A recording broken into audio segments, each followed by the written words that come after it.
Thanks for stopping them horses. Get on down there. Come on. Where are you going? Get over there and get that stage. Come on, old man. Hurry it up! You cover him, Wilt. I'll get the box.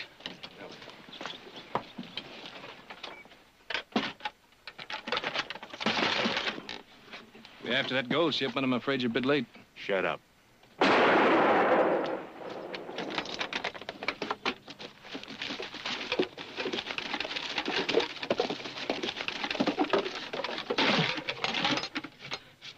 There ain't no gold in here. Go look in the boot. The driver mentioned it went out yesterday.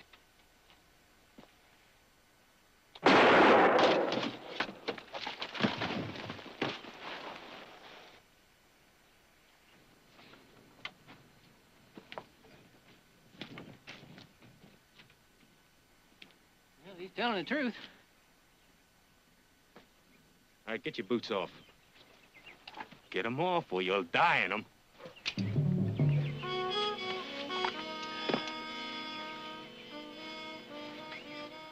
All right, get walking. Get walking, go on.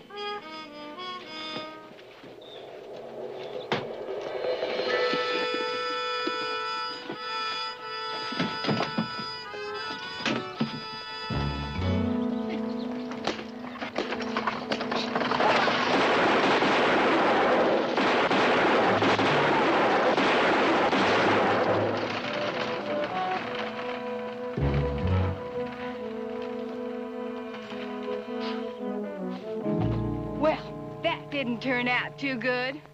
I sure did have my heart set on some gold. We're just gonna have to go down to Stockton and get it. Hey!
Grady!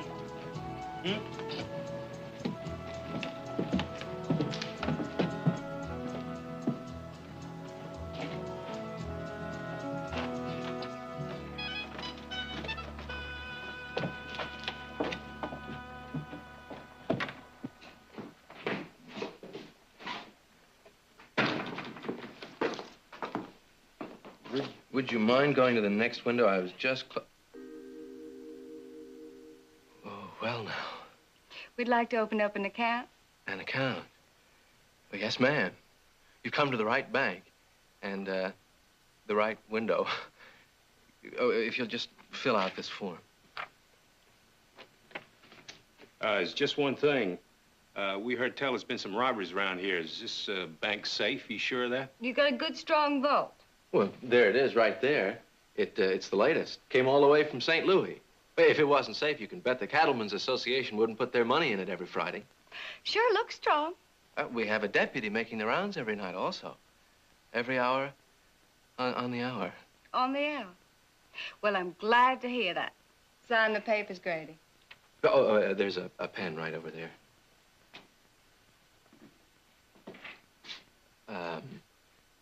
You and your husband are going to live nearby? Well, it depends if we can find the property that we're looking for. And he's my brother, not my husband. Oh. Well, if I may offer my services, perhaps I could have the pleasure of showing you around some afternoon.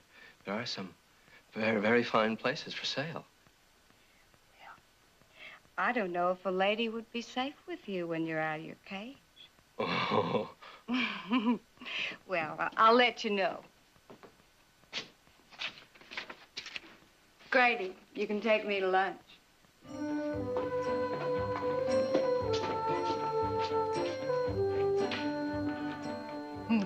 Him in his old vault. Came all the way from St. Louis. Hey, maybe we ought to send him a letter back there, you know, complimenting him on it and all. After we busted open. Well, you pay the check. And be sure and leave a big tip. We're gonna be able to afford it.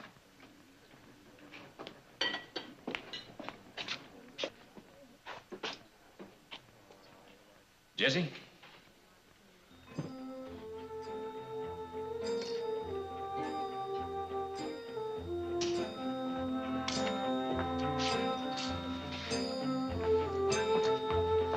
Come on, can we go get supplies? No, you go get it. I got a hankering for some 5-card draw poker. You gonna play poker? Dilly, you make yourself noticeable. People notice me anyhow.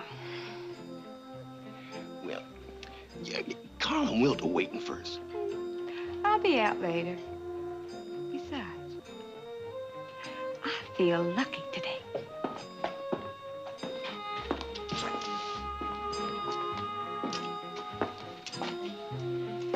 Room for another hand? The game is poker, young lady, not parcheesi. I think I'll sit right here. We won't feel a bit good taking your money, ma'am. Name's Dilly. Dilly Shanks. And I won't feel a bit bad about taking yours. Playing cards with a woman, that's no game. Whose deal? Yours. We each get 5 cards. Dollar ante, 5's the limit. If that don't scare you off now. Deal.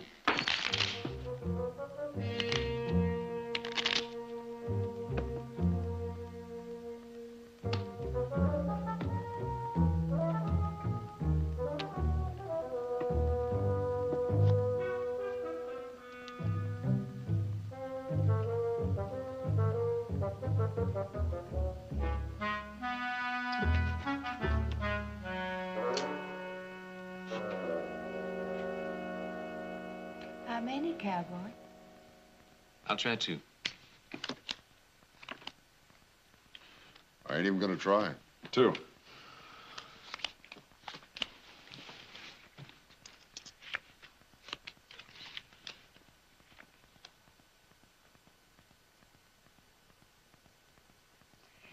And,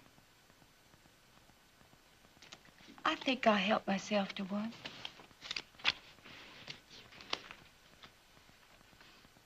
Your bet, Cowboy. Looks like today's not my day.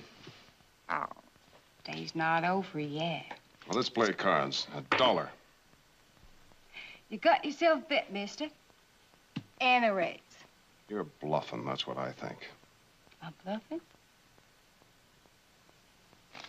Raise me. A call. Feel that straight, slick as butter. Yeah, it was slick, all right, just like every other hand you've dealt. Now, you try to tell me something, mister? I think you've been ginnying up the cards. That's what I think. You said that nice and loud. Now, don't you keep me waiting too long for an apology. Well, Come on, mister. You can speak a lot plainer than that. apologize. Why, thank you. Well, I guess that ends the game. Say, Heath, you gonna have time to help me with that fencing tomorrow? Or do your feet hurt you too much? Nothing wrong with my hands. I'll tackle that section down by the Sawmill Bridge. Thanks, Heath. Miss Dilly, if you'll excuse me.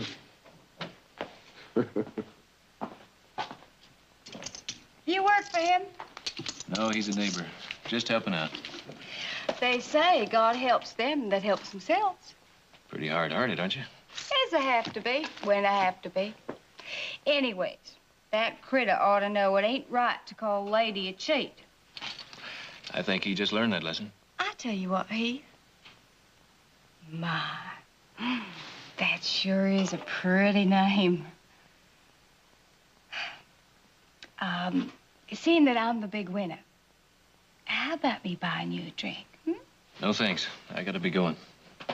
But, when I'm ready, I'll buy you that drink, Mr. Dilly.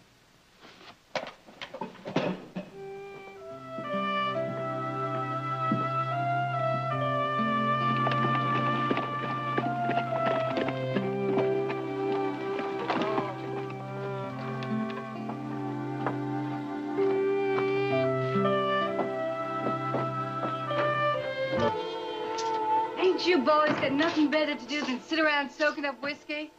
Well, you wouldn't let us go into town. What'd you want us to do? Sit around and crochet doilies? Isn't that funny? That's funny, Will. Hush up. You two go into town, you get into nothing but trouble. Took you so long. And we want to do that bank and get out of here. I wanted some money. That's what took me so long. Besides, we're gonna let that bank wait. Wait. We know how to get in and out of there. What do we got to wait for? Grady, you wouldn't know beans in a bag. You heard the teller blabbing about the Cattlemen's Association making a big deposit on Friday? Yeah, maybe so, but I sure get jumpy having to hang around. Yeah, me too, Dilly. Why don't we just grab that gold like we planned and be on our way? And just forget about the extra money. Not buy a jugful. We'll take the bank on Friday. But I don't like it around here. Well, I do. So that settles that.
Where's it hurt? Oh, I think it's my knee.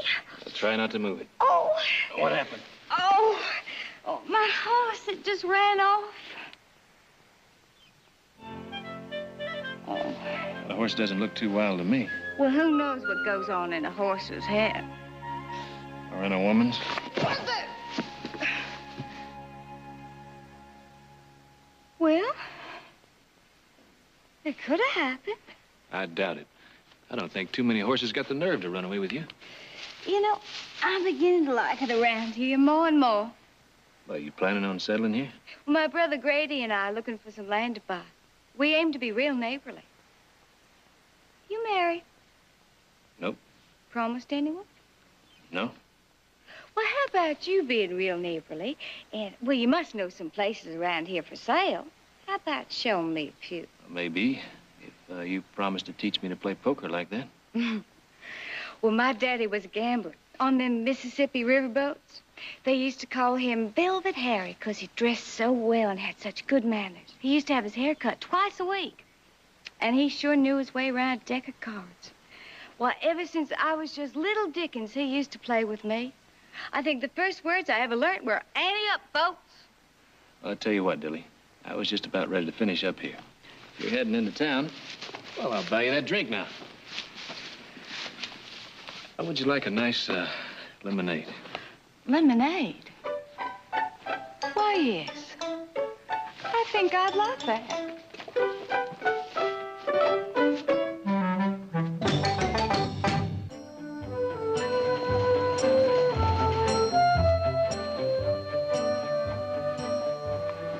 to the bank with me, Audrey?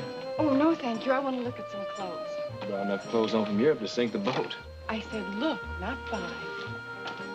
See you at Jared's.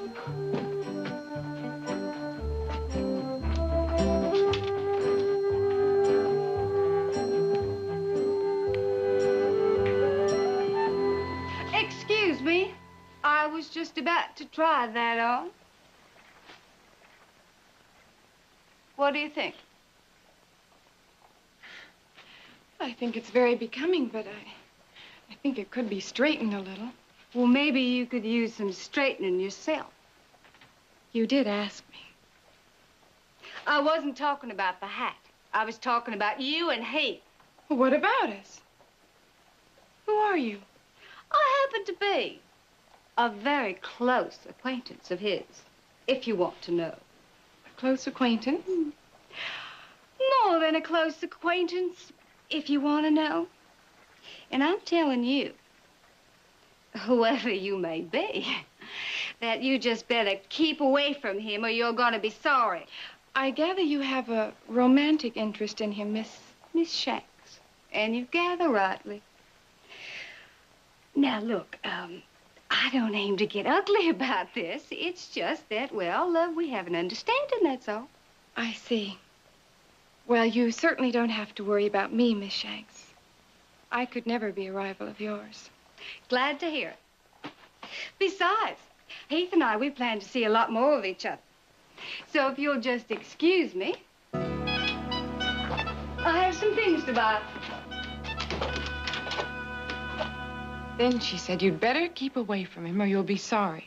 Well, you should have told her that you were his sister. Audrey, you could have been shot stone cold dead. I didn't think of that. Well, you know what they say. Hell hath no fury like a...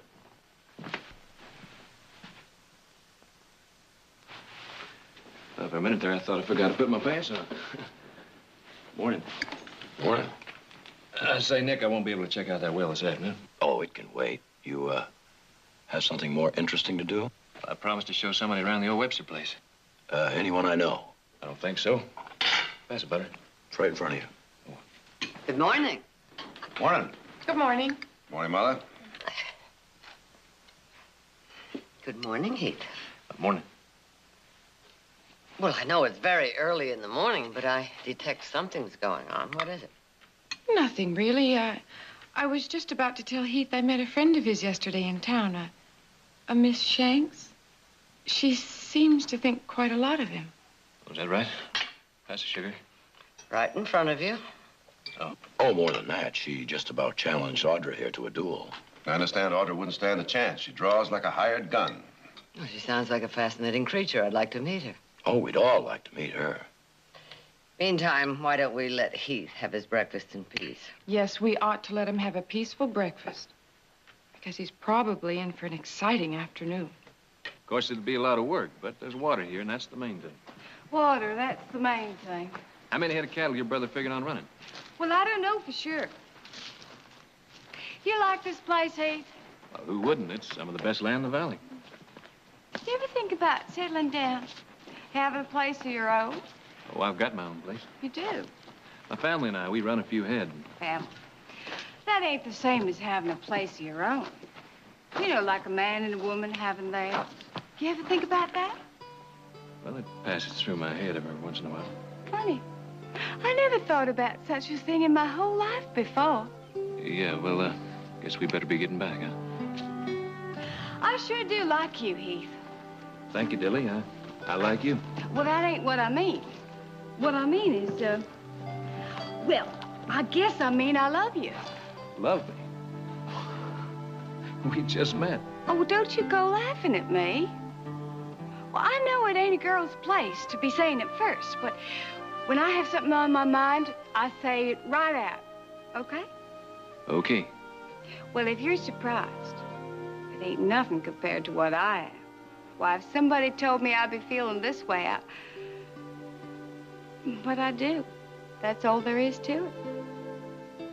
Why else would I feel like, well, like there's a big bell ringing inside me every time I even just think about you? Do you love me, Heath? Just a little bit? Well, you don't have to answer that. Not yet. All I know is that I love you, that I want you, and that I'm gonna have you.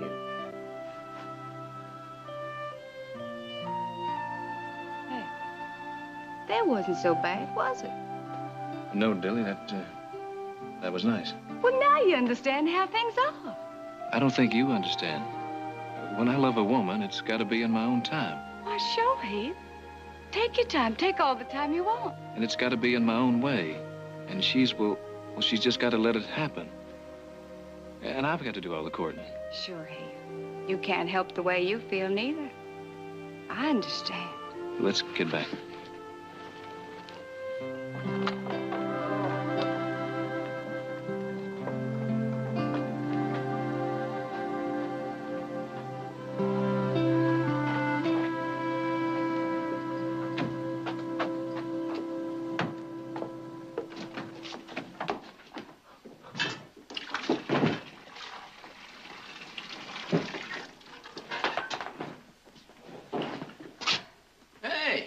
Where'd you swipe that thing? I didn't swipe it, I bought it. Hey, get your hands off that. I don't want you to mark the trim. What'd you go spend all our money for? You don't need a saddle like that.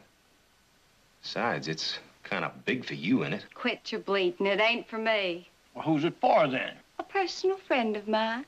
Not that it's any of your howdy-do. Hey, just what I've been aiming to do. Take a bath. Well, now, wait a minute. It's my turn now. After me. You figuring on giving this saddle to that big cowboy you've been seeing? You must be pretty sweet on him. You know he was one of them passengers on the stage, don't you? I was wondering where I've seen him before.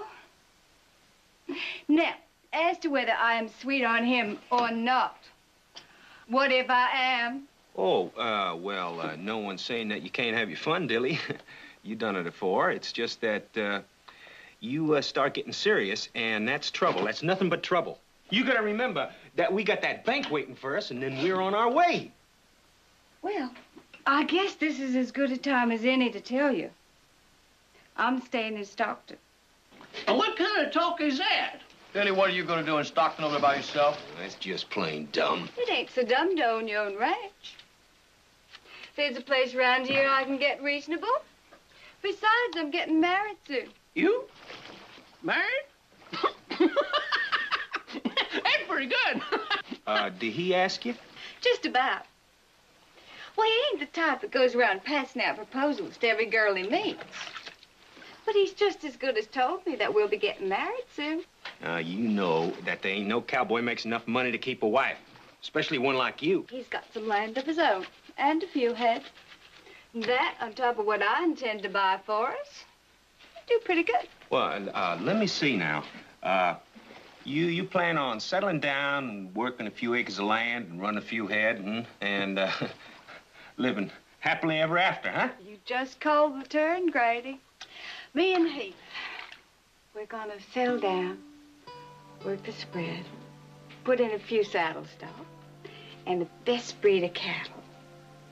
And I'm gonna have my own garden just outside the kitchen. But naturally, someday, we'll have a few children, 5 or 6. And they'll work right alongside their daddy. Can we come see you? Sure, but I don't want you hanging around too long. That is nice. That's nice. That's real pretty. But where you gonna get the money for this ranch? From my share of the bank on Friday. That's still on. I'm going with you. It's just gonna be my last time, that's all. Then you boys are gonna be out on your own. Let's us get out of here and give her a little privacy.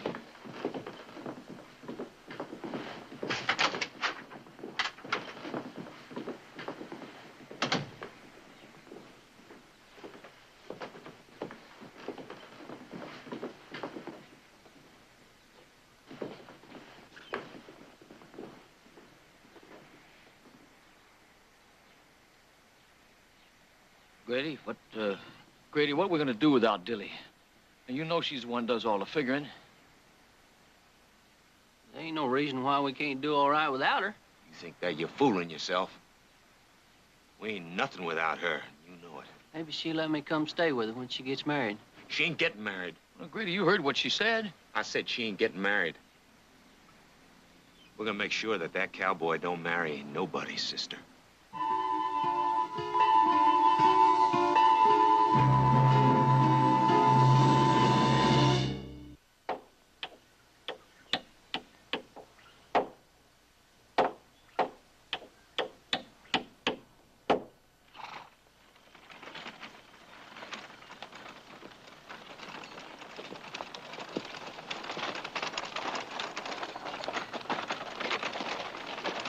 Hoping to find you here. Ma, you sure put in a hard day's work. My daddy always says a man works from sun up to sundown. There's a man you can trust with your life. Your father said that? Oh, he lived by it, too. Had to, being the boss of a lumber company. I guess that was before he became a riverboat gambler? I never could remember which one was first. Come here. How you like the saddle, Heath? Well, that's probably the fanciest saddle I ever saw in my life. It's yours. Dilly, I can't accept this. Well, why not? That rig of yours is all worn out. Well, that's not it. A girl giving a man an expensive gift like that, well, it just isn't right. Well, I don't see why not. You care for somebody. You just naturally want to give them things. Dilly, if anyone around here is going to be given presents, it's going to be me. You want to repay me for it? You can take me out to dinner. And I do mean dinner. Let's see, steaks, wine, lots of them fancy little cakes. Dilly, this saddle's worth 1,000 dinners. You just talked me into it. 1,000 dinners, starting tonight. But, Dilly. Dilly, there are a few things we got to talk about. Later, after dinner. Come on.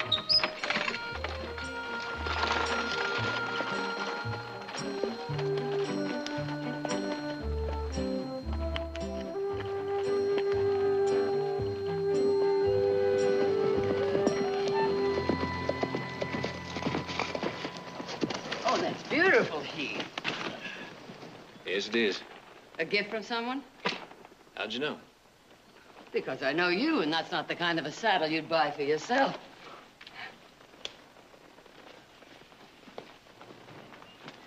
From Dilly? Yeah.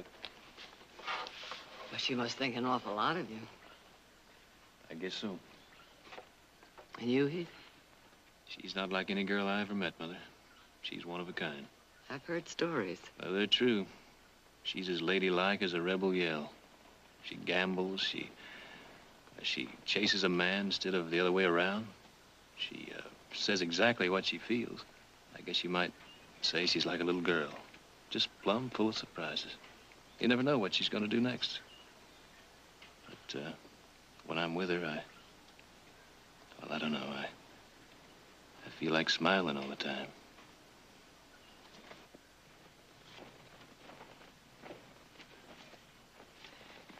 But you're returning the saddle? Well, it's the third time today I've loaded it up. I don't want to hurt her feelings, but I can't accept this. Otherwise, she'll think you feel something you really don't. Huh? That's exactly it, Mother.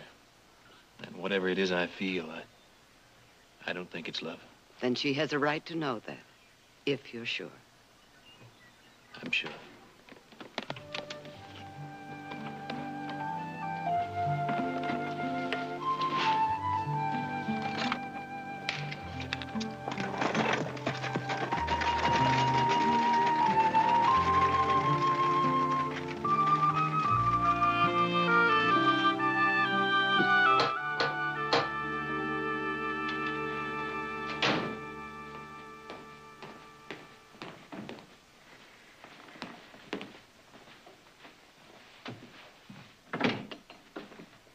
Is this the Heath Barkley Ranch? This is the Barkley Ranch, miss. All of it? From the gate. The one back yonder about 5 miles? That's the one. Oh, wait.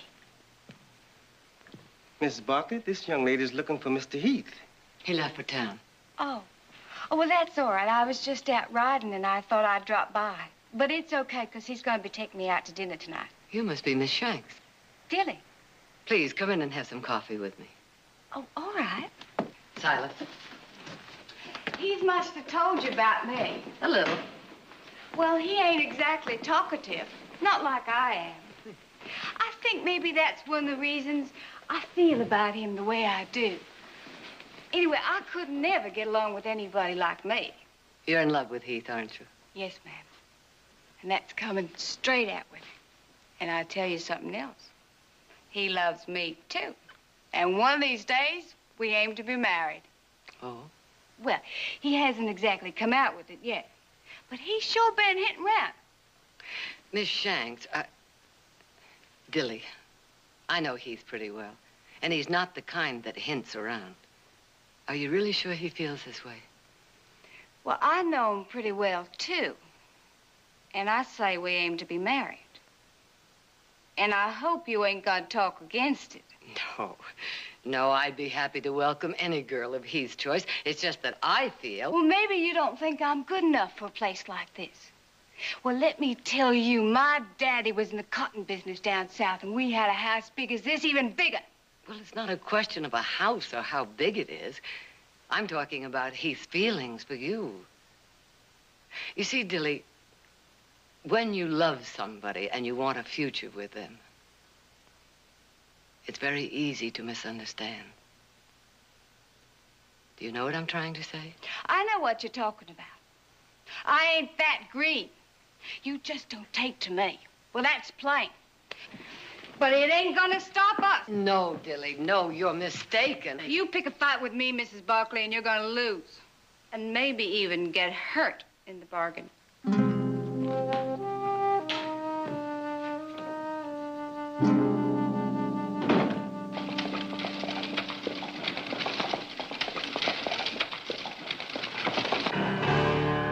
That's him.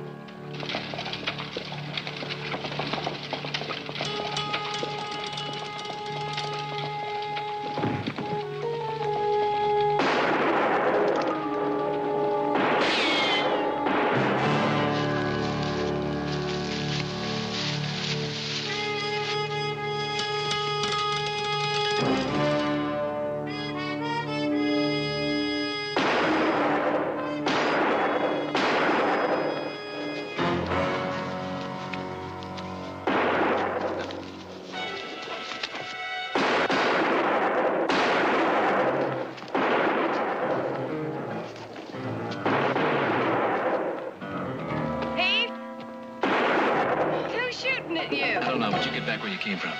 Hey, he's got somebody with him. Well, get him, too.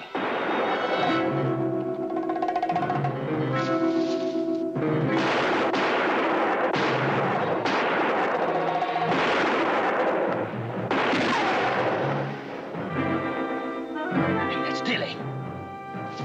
Wilt, I'm getting out of here now.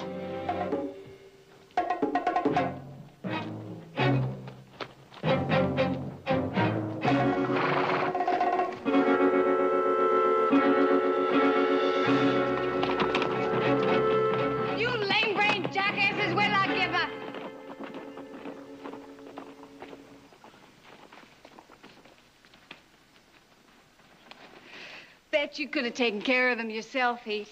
But I sure am glad I come right. Something wrong? You always clean a gun like that, Dilly? Well, my daddy used to teach the Army how to use and protect their weapons. So every time I shoot. Every time you shoot? Well, when I'm out hunting and all. Heath, what's the matter? You said you came in on that stage Thursday morning. You and your brother? I don't recollect that. You don't recollect saying it, or you don't recollect coming in on that stage Thursday? Come to think of it, I couldn't have been on the stage Thursday. That was the day there was some sort of fuss. You were on the stage Thursday. Well, no, I don't recollect saying that. Well, there was talk. Yes, that's it. We come in Friday morning. You came in on the stage Friday morning? Mm-hmm. Dilly, there's no stage into Stockton until late Friday afternoon. Now, who are those men? Well, how should I know? Because they stopped shooting when they saw you. 4 riders who held up that stage. Their leader cleaned a gun like you just did. You're talking crazy. I don't think so, Dilly. It was you who led those riders. It was you who killed that stage driver. Now, those men, who are they?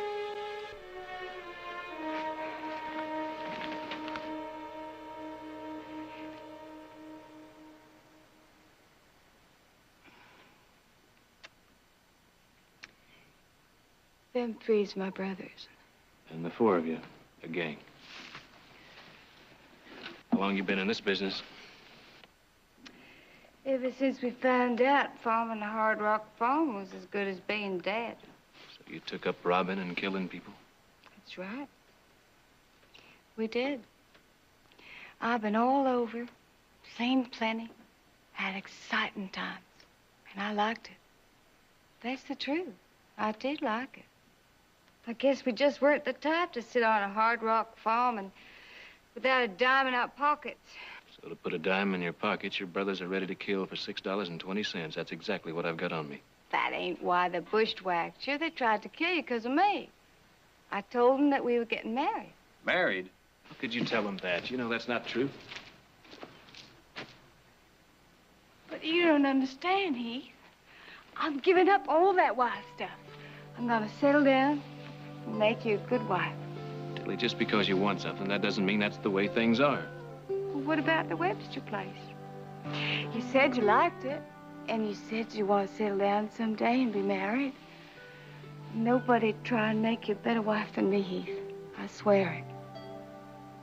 Besides, I never met anybody like you before.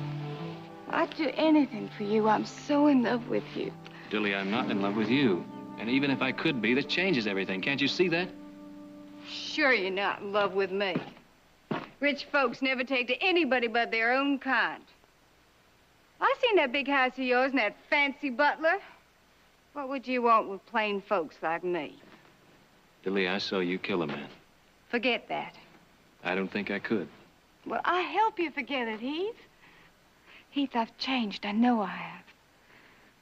I'd do anything in the world for you. I'd be anything. Please help me, Heath.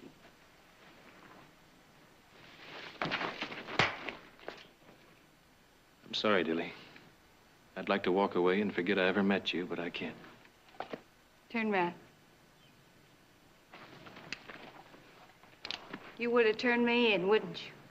I'd have turned you in. You just gotta naturally tell the truth, don't you? Killing me's not going to change things. Well, it might make me feel a whole lot better.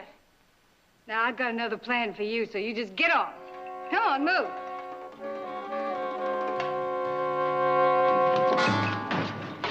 Time up, Will. Get on over there. Up against the post. Put your hands behind your back. Time up.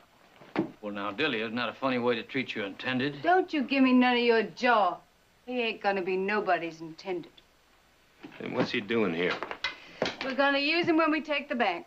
Use him? Oh, ain't you got nothing in that head of yours? With him around, nobody's gonna start shooting at us. Boy, you sure singing a different tune about him now, ain't you? You never mind my tune. He tried to make a fool out of me, and I don't take that off nobody. Tried to. I think he done it. Look, you said all you're gonna say on that, because I don't want to hear no more about it. No, sir. Nobody at that bank's gonna start shooting at him. Him and his family own half of this valley. What are you gonna do with him when we're through? Well, there'll probably be some shooting there. He's liable to be hit by a stray bullet while we're riding out, huh? Grady? That's the best idea you had all year.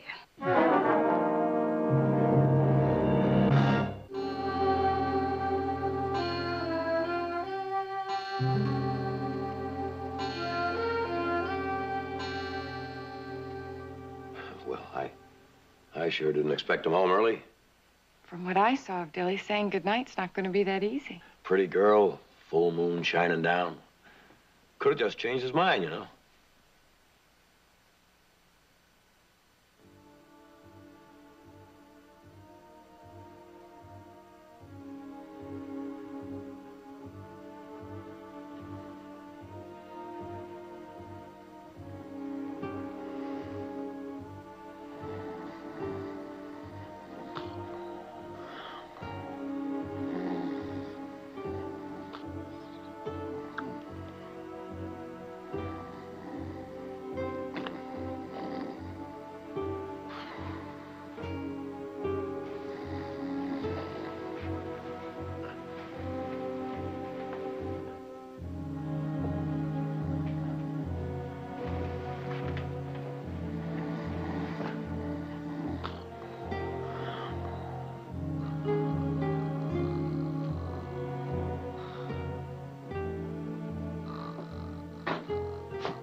You wouldn't have heard thunder. Go on. Huh? Go on! What? Oh, sit up half an hour. Cowboy tied up.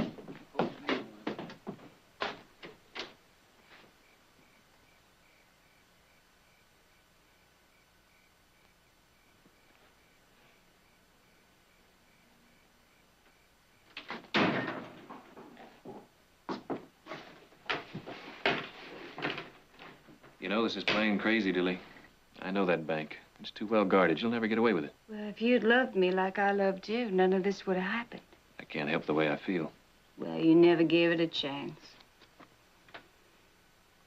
I know I've done some bad things. I ain't saying anything different. But I got some good in me, Heath.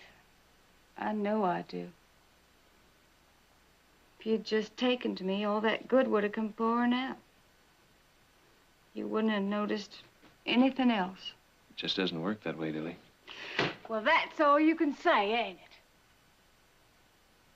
Well, I wouldn't take your love now if you offered it to me on a silver tray.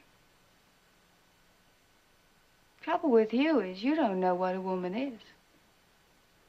A real woman, like me. I know you're a real woman, Dilly. You don't know nothing. You ever been kissed like this?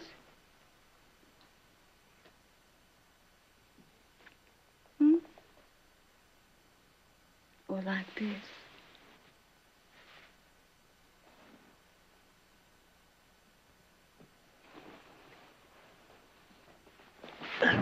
All right, Dilly.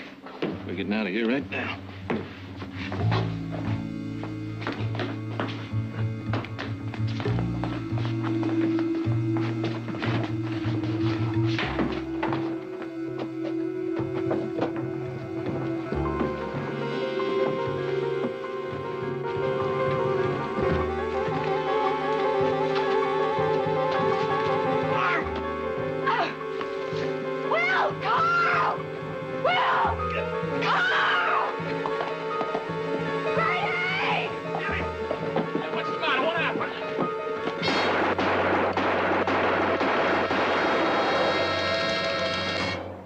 We best hightail it out of here. Come on, Dilly.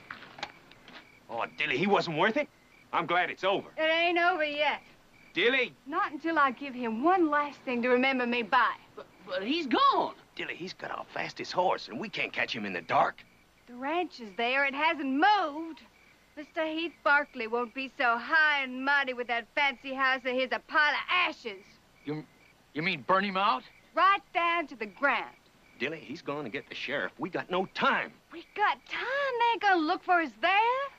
Now, look, you don't want to come along. You get your own self out of this fix. Well, we best be fast about it then. Come on.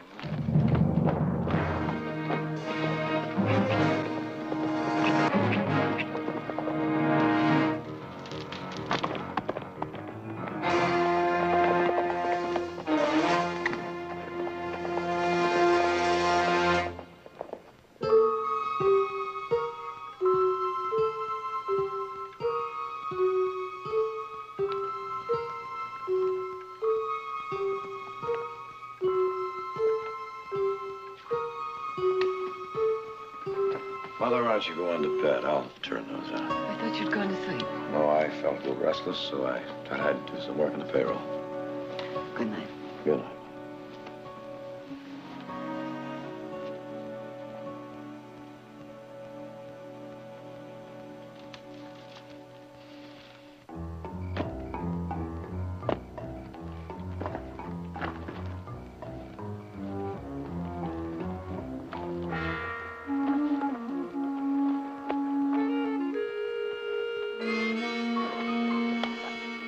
I'll take the ball. You get the house. Go.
Leave it burn.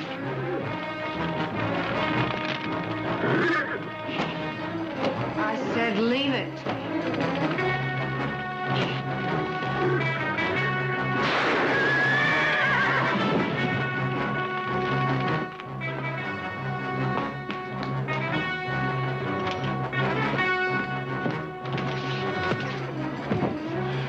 Let's get out of here.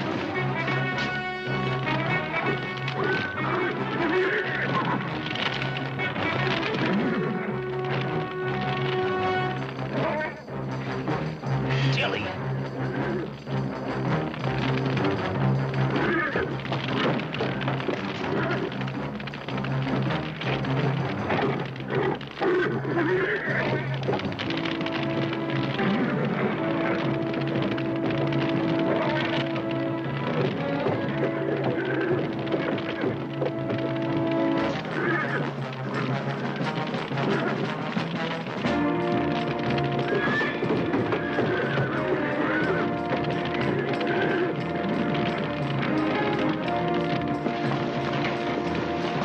Come on, Tilly. You go on, I'll catch up with you later. Tilly. Now, go on, I'll be all right.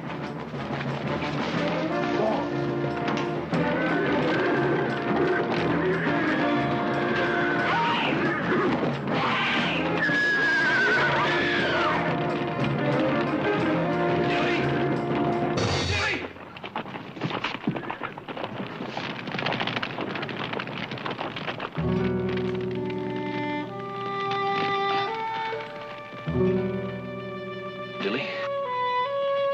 He's Barkley. I could make you the best wife.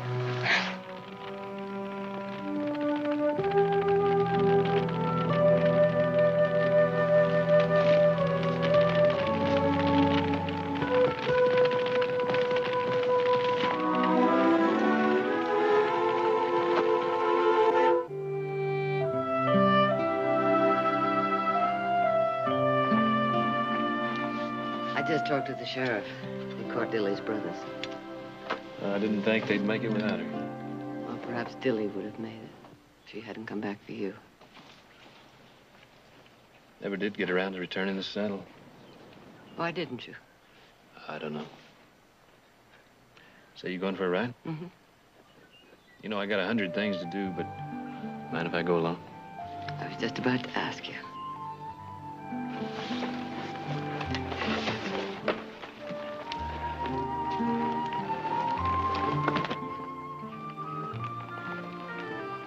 Ain't exactly what I'd buy for myself, but I kind of like it.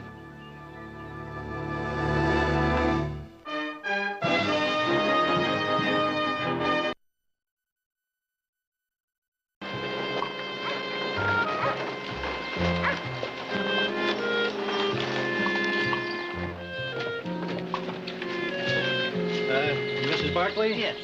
I'm Wilmer Hammett. I'm the one that sent the telegram. Well, I'm grateful to you for your kindness.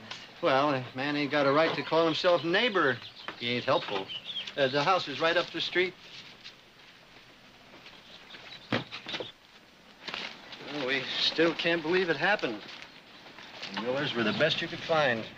Their girl, Elaine, she was so pretty. So happy to have your daughter visiting. Well, that's where we buried them. You know, it's hard as blazes to walk by without wanting to go after those pigs that murdered them and well, I guess I'm getting too old for that. But if there's a just God, someday somebody will catch them. They'll get their due. Why did they kill the Millers? Was there any reason? Well, Sam, Mr. Miller, that is, Sam was still alive when we got there. Well, she wasn't able to say much, except they were drunk, broke in the house figuring to find money. And when they didn't, they just went mad. Tortured him first. Elaine, well, they used a knife on Elaine before they shot him. Where was my daughter? I found her in the attic bedroom. Thank God they didn't know she was there. I'd like to see her now, please. Oh, yeah, sure. Of course.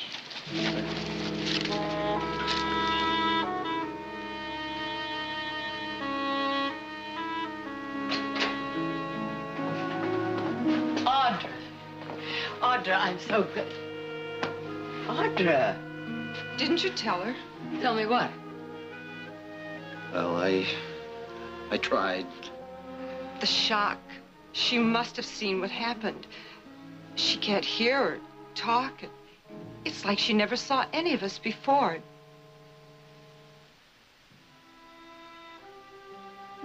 Audra? Oh, my God.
Stupid is what I call it, and stupid's what it is. You have made your point several times, Mr. Lassiter. Well, it ain't helping it to sink in any better by the repeating of it, is it? We're all on the same short water ration, same as me. All on account of the same stupidity of this here stage line. You're all acting like I'm first cousin to a loco weed because I'm the only one that's got sense enough to holler about it. Well, seeing as we're practically nose to nose, maybe you ought to stop hollering, just out of respect to the ladies. My hollering ain't going to bother that girl now, not with what ails her. Why don't you shut up? It ain't that I don't have feelings for her sickness, ma'am, or respect for you. It's just that when something riles me, I gotta let it out. Well, I think you've done just that, Mr. Lassiter. But no amount of complaining will fix a leaky water barrel or replace the water we lost, will it? No, complaining won't do that, no. But if we all stuck together, all right, we might be able to get back half of our fare. Why, Mr. Lassiter, I'm disappointed in you. A man who owns his own gold mine, nuggets sticking out of his pockets. I suppose it's the business of a professional gambler to know what's in everybody's pockets, Mr. Matson, but you ain't going to be any more hopeful of getting me into a stud poker game in Stockton as you was back in the depot waiting for this stage. Well, if everybody was as astute as you are, Mr. Lassiter, I would have to find myself a new occupation, which no doubt would be good for my soul, but would certainly deprive my spirit. Okay. I suggest we all just keep quiet and allow Mrs. Barkley and her daughter to get a little rest. Thank you very much, Mr. Matson. But please don't let our presence interfere with your pleasure. My daughter and I have overcome bigger problems.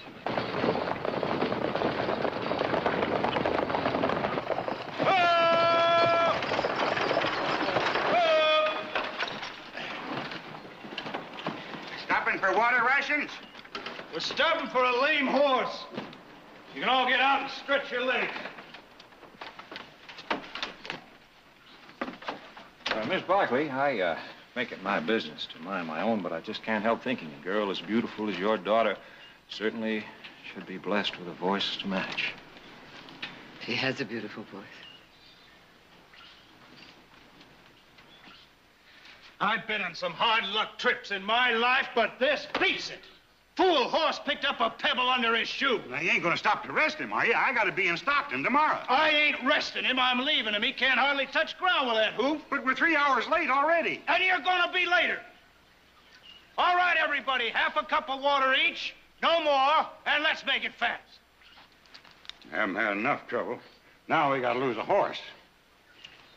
Hey, you heard the man. Half a cup. This is for the women. Can't hold them to half rations.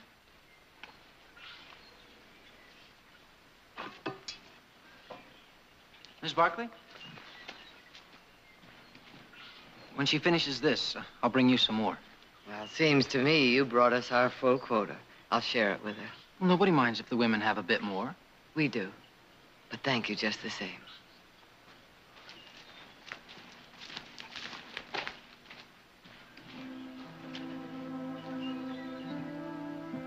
Audra, I have some water for you. Now, Audra, I know you're thirsty, and we're not going to get any more water for a long time. So please turn around and you can have some. Audra?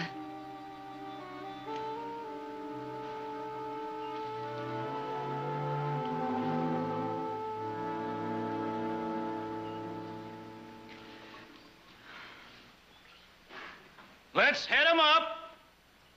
Honey, look, yeah!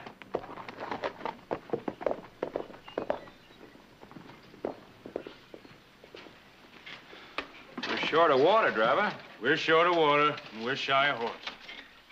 Can't expect this stage line to be worried about that. Well, now, Mr. Lassiter, the company figured there'd be days like this when there'd be lame horses and leaky water kegs and bothering and complaining passengers. So they set up relay stations. There's one maybe 10, 15 miles down the trail. Well, why didn't you say so?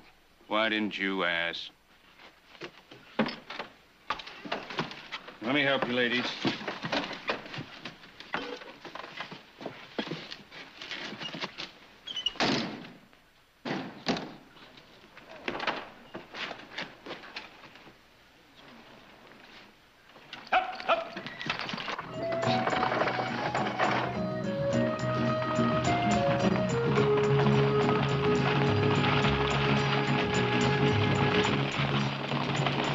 But the most fascinating game of chance, Roy, is a game called chemin de fer. You won't find that game played in any of the army barracks or in the saloons. Europe is where they play that game. Europe, where they never even heard of five-card stud. That's where I'm going to take my woman when we get married. Got a nice sound to it, don't it? Honeymoon in Europe. You're contemplating marriage, Mr. Lester? I didn't know that. Oh, yes. That's why I'm going to Stockton. That's where she's waiting for me. Man spends 20 years getting rich, and in 1 second, just long enough to say I do, he loses half his fortune. Perhaps that 1 second will enrich his life far more than a gold mine. Well, now that depends upon the woman, Mrs. Barkley. That depends upon the woman. Takes a woman to recognize quality. Now, wouldn't you say she had quality, ma'am?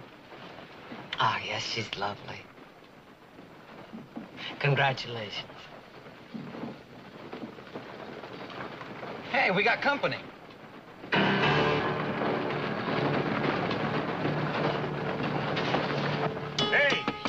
Hey, let that fella catch up with us.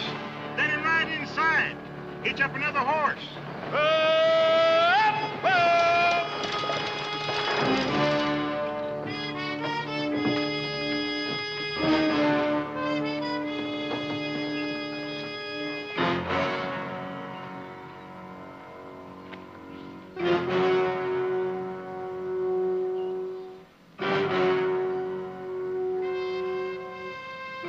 Well, come on. We're waiting. I don't think he plans on joining us.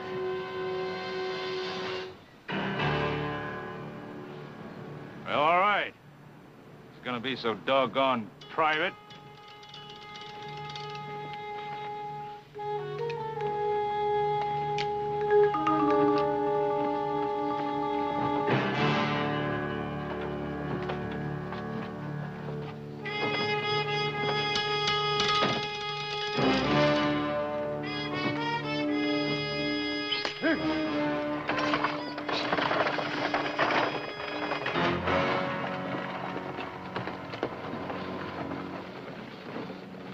You have a weapon in your bag, Mr. Lassiter. I suggest you get it out.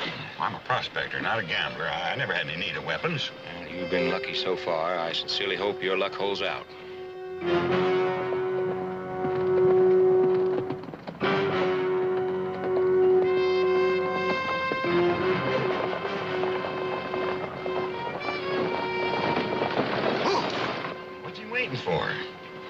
don't he make a play if he's going to rob us?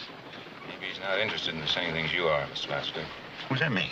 Well, he may have things on his mind other than gold. There are many reasons a man might use a gun. Nobody's riding shotgun on this stage, so he's got to know we're not carrying a strong box. I've got 3,000 in gold nuggets on me.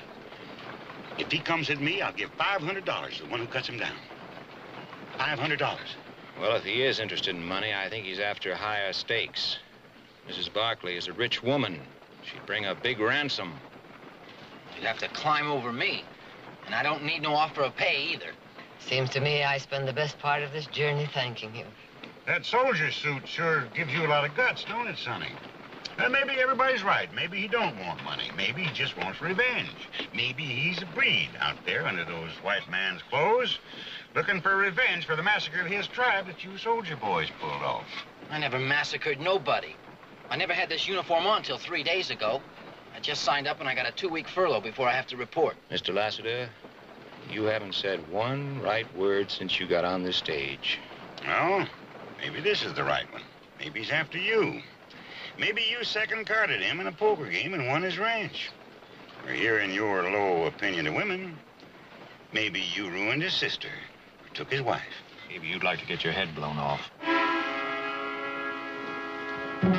Put up the gun, Matson. You're scaring the girl. I didn't mean nothing. I didn't mean nothing. Put up that gun, I said. Stay out of this, Roy.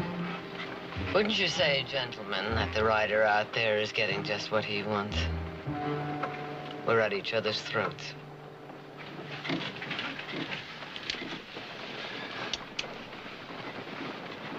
Hey, he's gone.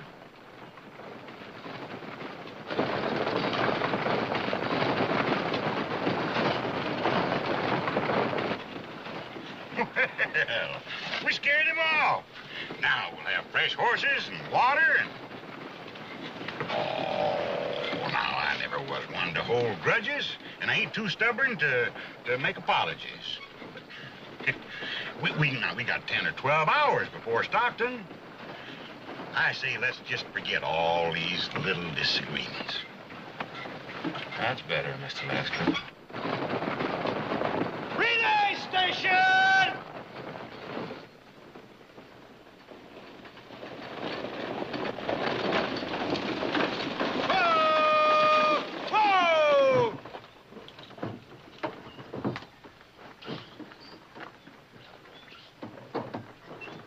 Water's over there.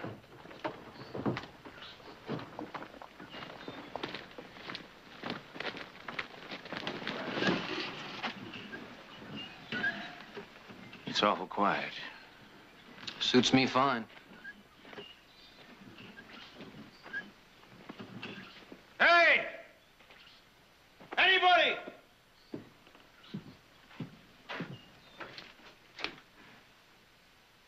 Speak up if you're here!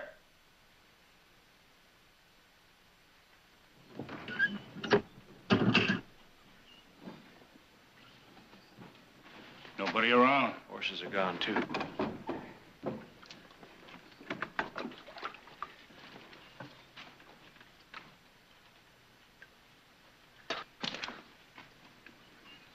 Been salted.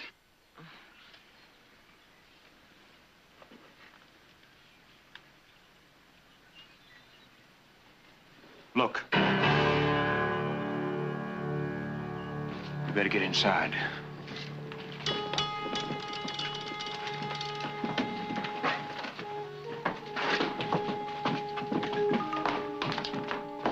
It's just sitting out there on that ridge like a vulture.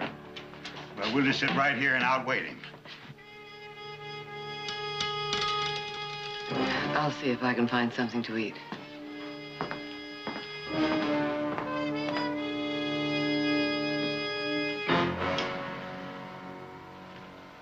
Lassiter, how about a nice, friendly game of cards?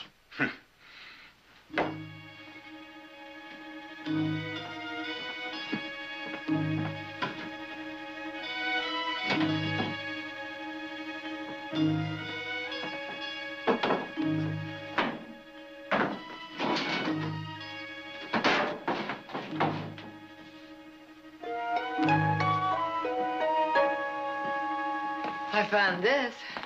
Somebody has a match. I'll put a fire under it. Here you are, man. Audra?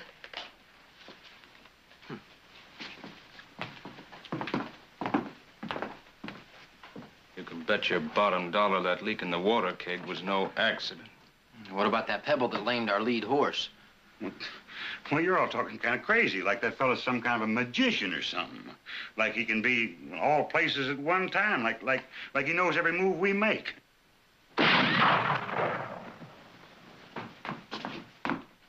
You in the cabin! You won't get hurt. You do what you're told. I want the girl. Leave the girl. The rest of you can ride out. Else you'll all die.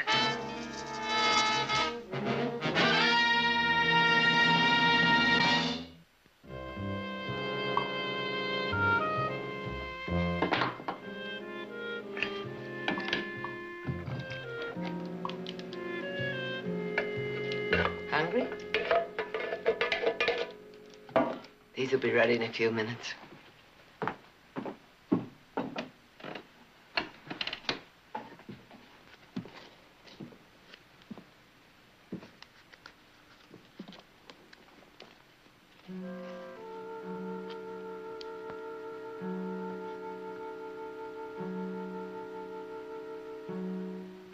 You recognize it?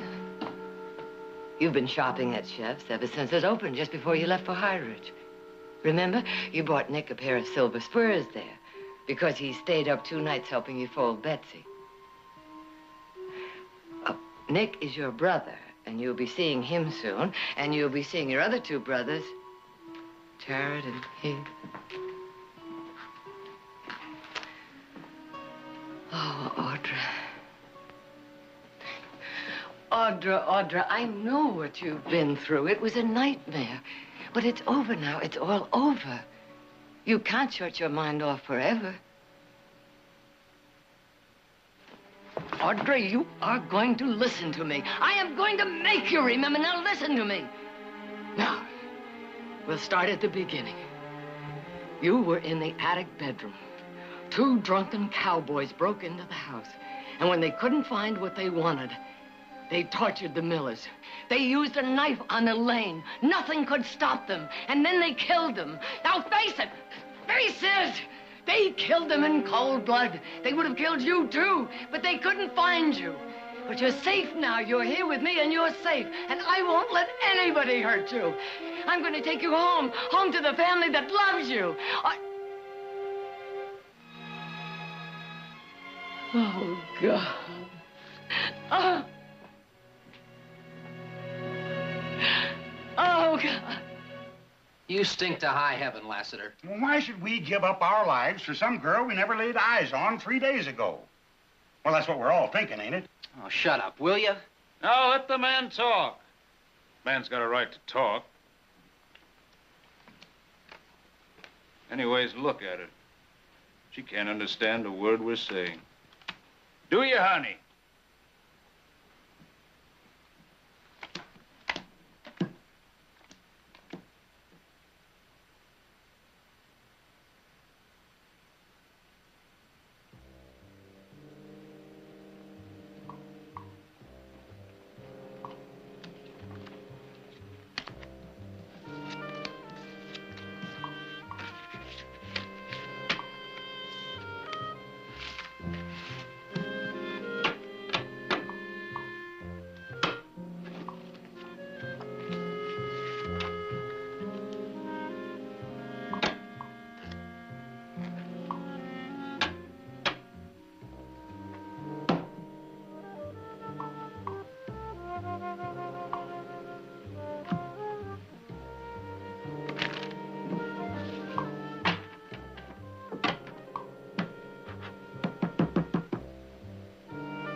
Keep these. That's a pretty good trick, Matson. Now, how about making that rider disappear? She don't know sun up from a high wind. I say we ought to do what that fella out there says. Leave her here and we ride on. Well, how do we know? Maybe he don't mean her any harm. Who'd want to hurt a girl who ain't, well, ain't all there? Why would anybody want to send a girl who ain't all there to whatever's outside that's turning some men's backbone into sawdust? If you weren't her ma, you'd feel the same as the rest of us. As you? Us, not counting the soldier boy. Now, he can believe all the mush he's fed about protecting the flag and the female race. But for me, I say you got no right asking the rest of us to stick our necks out. What do you say, Mr. Matson? Ma'am, I'm waiting for my ration of water so I can wash down these beans. Not that they're not cooked to a turn, ma'am. Is that all you can think of? No, Roy, Mr. Matson's right. He's a practical man. It is time for our water ration. Well, the water barrel's still on the stage. There should be enough in that to go around. You were about to express an opinion, Mr. Matson. I'm wondering why this man took so much trouble to get this girl. It's plain as the nose on your face, ain't it? Man doesn't have to attempt murder to get a girl, Roy. Now, why are we jawing about that? Who cares why he wants her? Miss Barkley, earlier today you said that your daughter had a beautiful voice. Would it be too painful to tell us how she lost it? She saw 3 people tortured and murdered before her eyes. One of them a young girl, her best friend. And the shock was too much for her. And why was she spared? She was in the attic bedroom. And the killer didn't see her. And that's why he's coming here now to kill her, so that she won't identify him. A skunk like that ain't fit to breathe the same air she does. I get a real joy killing a man like that. Well, you have your chance, Roy. He's waiting right out there on that ridge. I'm betting, Mrs. Barkley, that he's the one that's hounding us. You betting against it? Does it matter? No, it don't. I've been rooting in the rocks and the mud for 20 years. At last they get me a chance to come up her air, I ain't gonna let nothing stop me. He's only one man. Pretty good man. He's got our food, our water.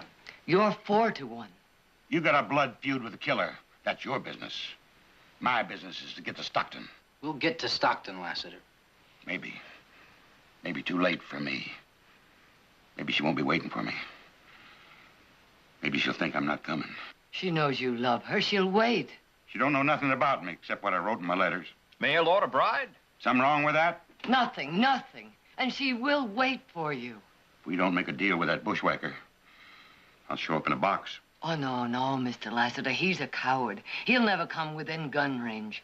He's just trying to scare you off so he can kill a defenseless girl. And please don't let him. This is an easy place to defend. I'll take the first shift standing guard. And maybe tomorrow morning the horses will be rested and we can make Stockton by tomorrow night. Hold on, soldier boy. You might be needing this. 4 to 1, Lassiter. Looks like you lose.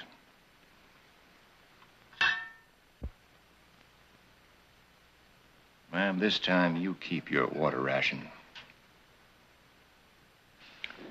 Careful, Mr. Matson. You'll be accused of being gallant. Not guilty. I only have one interest in your well-being, ma'am. We just can't afford to lose a good cook. Sure, I know you're worried, but there's no sense acting like the world's coming to an end just because the stage is a little late. A little late? It's 10 minutes past 5. Maybe we better ride out a ways, Nick. Look, can't you wait just a little while longer? Maybe they threw a wheel or busted an axle. Now, it'd only take a few minutes to fix a broken wheel, an hour at most for a broken axle. Come on, Nick. We waited too long already. Right. Whoa, wait a minute. Sure, I know what must have happened. The bridge over Pride's Gulch went out, and if it ain't been fixed, that means the stage has got to go by way of Greenfield. That'd bring it here in the morning. The morning? Oh, we don't charge any for the extra ride. They would have telegraphed, wouldn't they? Well, they can't do that. The wire ain't been strung through Greenfield yet. Well, we may as well get back to the ranch. I'm sorry, boys. I'll tell them you were here. Yeah.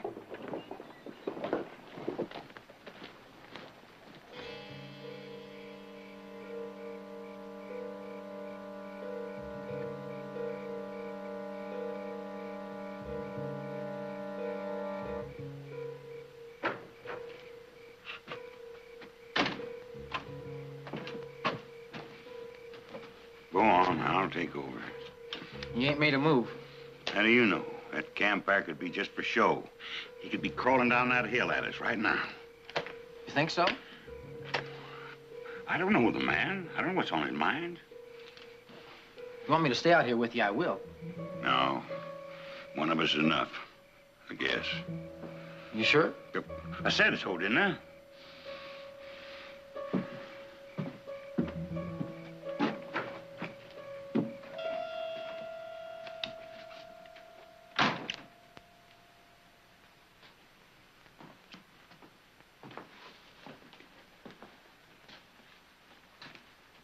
At least there's one good thing.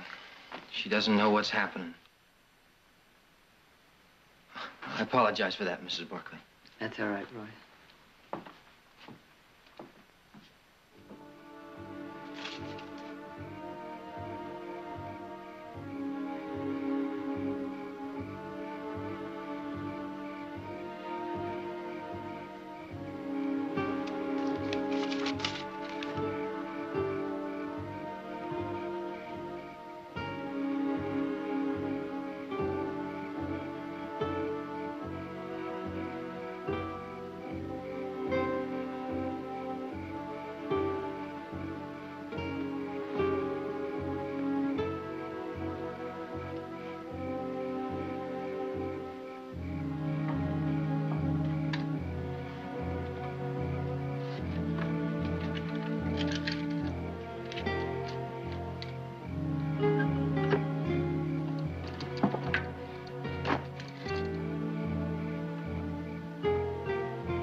Playing solitaire. Would you like to play, pretty lady? Here. Take it. Red Jack goes on the Black Queen.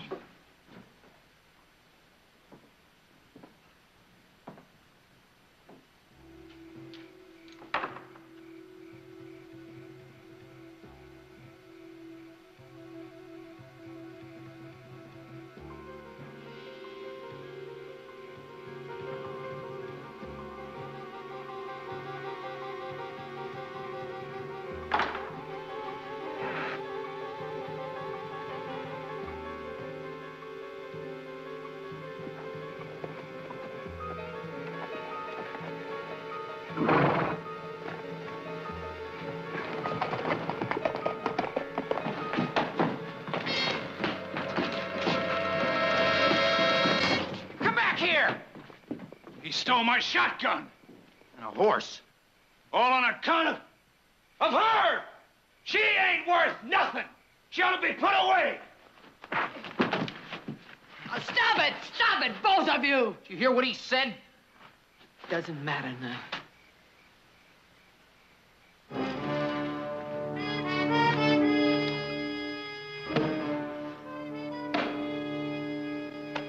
He took the water.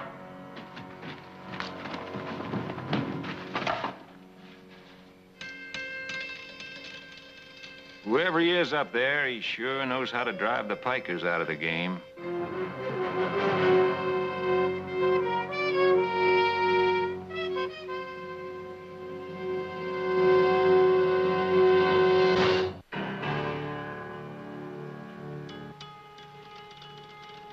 These horses don't get water soon, they ain't gonna last. Neither are we, Barney. Well, Watson Ranch has a line cabin up in the hills. Maybe 20 miles off the trail. They got food stashed away there.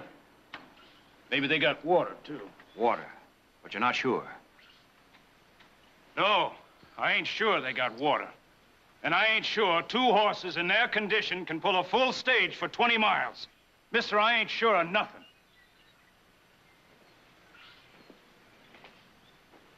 Morning, ma'am. I don't suppose he's gone yet. I doubt it. Barney says there may be some water at a cabin up in the hills. Meanwhile, why don't you put this in your mouth? Relieve the thirst. Heritage my father left me. Didn't your mother tell you to wash it off first? Oh, my mother. My mother wasn't around long enough to tell me anything. When my father lost his job at the woolen mills at Hartford, why, my mother couldn't stand the strain, so she ran off with a more affluent drummer. I was 10 years old at the time. And so at 10 years old, your opinion of women was born, hmm? And at 20 years old when I got married for the first time, and at 30 years old when I got married for the second time. And did they run off with affluent drummers, too? Well, frankly, ma'am, I just wiped it out of my mind why my marriages was such a disaster, but don't get me wrong, I don't blame any of them for their lack of character. It's a woman's nature. Well, maybe it was your lack of good judgment. Maybe. Roy, where's Audra? Well, I don't know. Well, I thought she was with you. No. Check the shack in the back. I'll check the stables. Audra! Audra!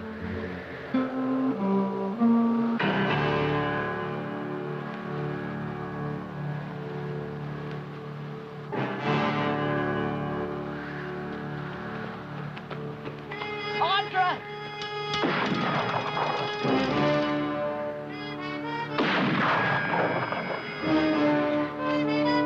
Please, listen to me. She can't hear. She can't talk. She doesn't remember anything that's happened.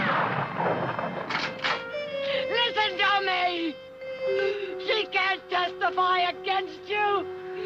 She can't identify you. Oh, please, please let her alone. Let her alone, please. I've had enough of that guy's company. We ain't gonna be sitting ducks for him no longer.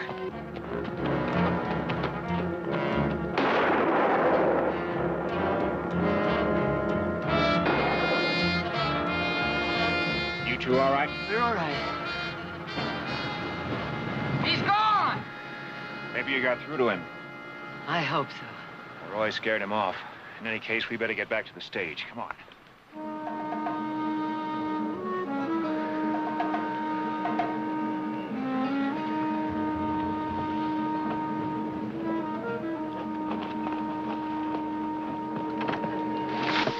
You all right, Mrs. Barkley? Yes, I'm all right, thank you. Audra's all right, too, Roy. Sure, we're all right. Now, let's get moving.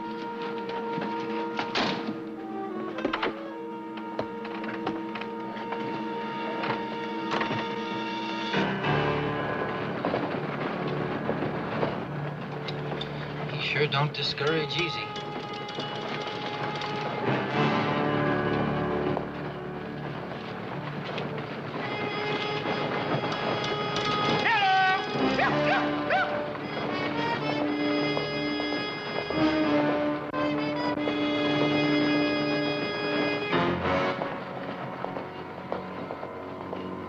Come on, you flop-eared flea bags! Just a little more!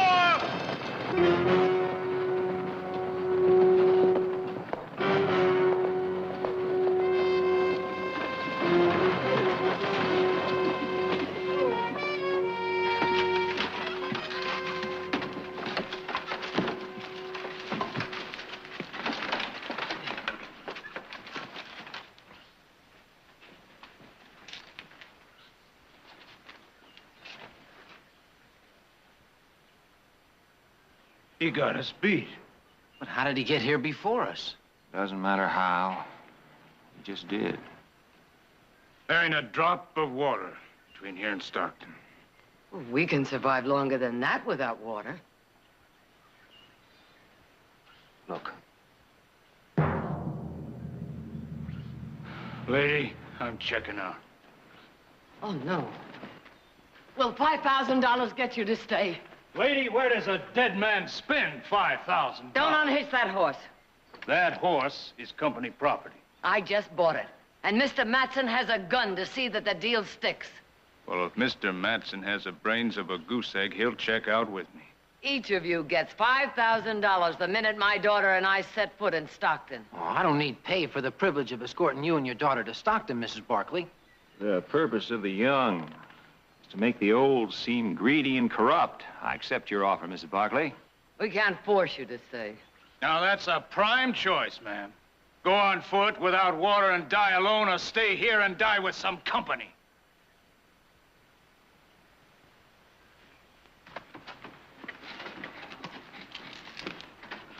Ain't nobody gonna hurt you.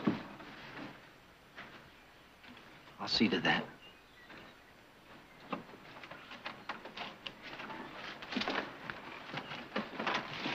All right, Barney, let's get out of here.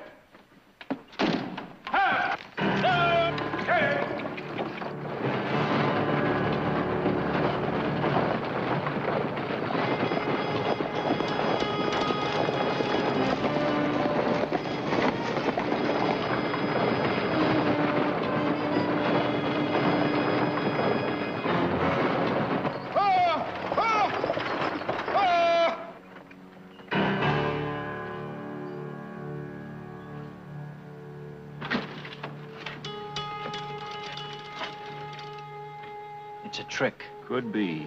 Sure, any of us go for that water bag, he's got a clear shot. We've got to have water. Anybody volunteer? He might not shoot at a woman. He might not. He's not gonna let that water bag get back to the stage, and being a woman ain't gonna stand in his way. One man less would suit him just fine. Well, you can quit your arguing. We've got our volunteer.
Well, he sure is whittling down the odds.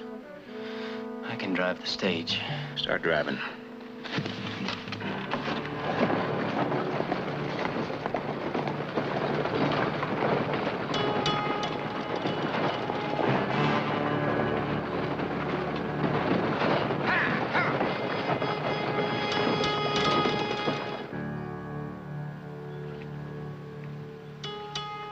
I figure we got no choice. You're right. Horses have to pull this stage a couple of miles more, they'll drop. Now, when I ride out of here, you get up in those rocks. One man with a gun up there could hold off an army.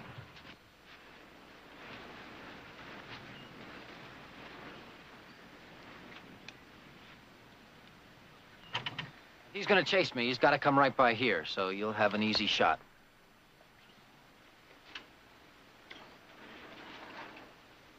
You're the prettiest thing I've ever seen in my whole life.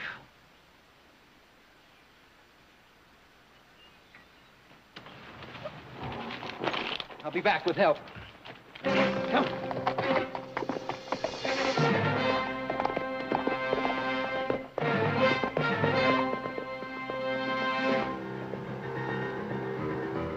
He's not following him. I guess he figures there's just one less man. Let's get up on those rocks.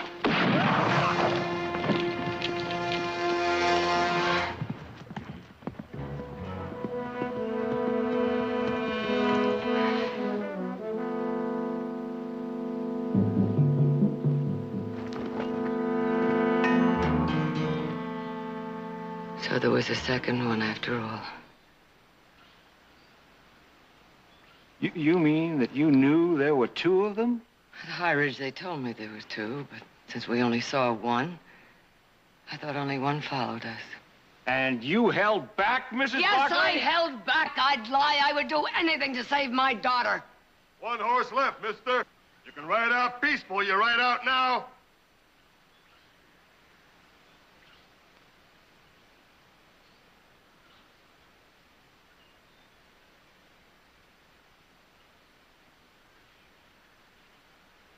Oh, no, you can't. You're not that kind of a man. Lassiter and Barney can ride off to save their own skins, but not you. It would stay with you for the rest of your life. I never go against a stacked deck, ma'am. If there was a chance, But I'd you're not say- an animal. You can't ride away and leave us. We're all animals, Mrs. Barkley. We're all kin to the beasts of the field. The only difference is man knows he's gonna die, and sometimes he gets a chance to die a little later than sooner.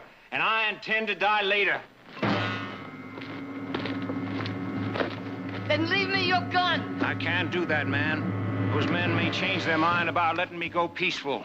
I wish there was something I could do. You can. Leave me your gun. I've got to have a gun. Bye, ma'am.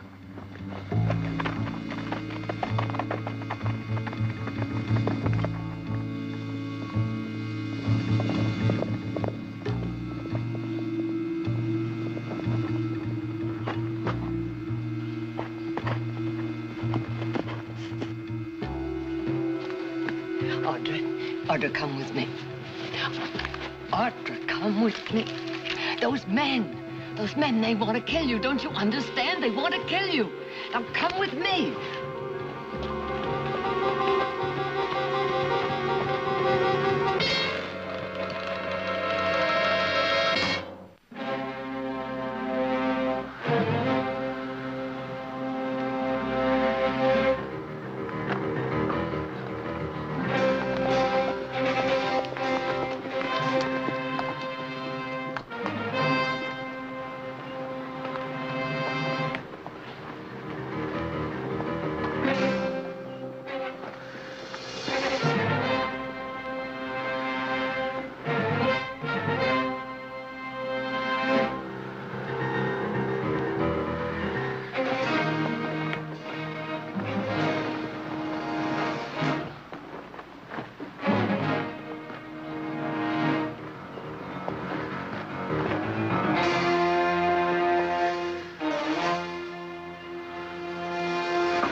Here, take my hand. Come on.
Audrey, it's all over. It's all over, darling. It's all over.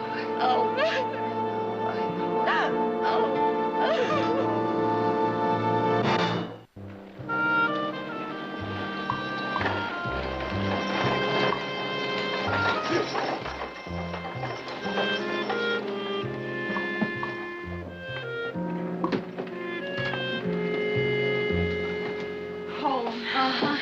Oh, Audra, I'd like to stop by the bank first. That young boy I told you about, Roy Sanders. I owe him $5,000. I'd like to send it to his family. Audra, this is Mr. Henry Matson.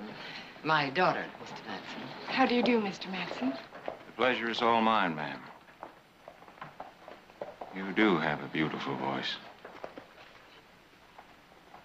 You caught the stage at Ravenwood, ma'am, huh? We did.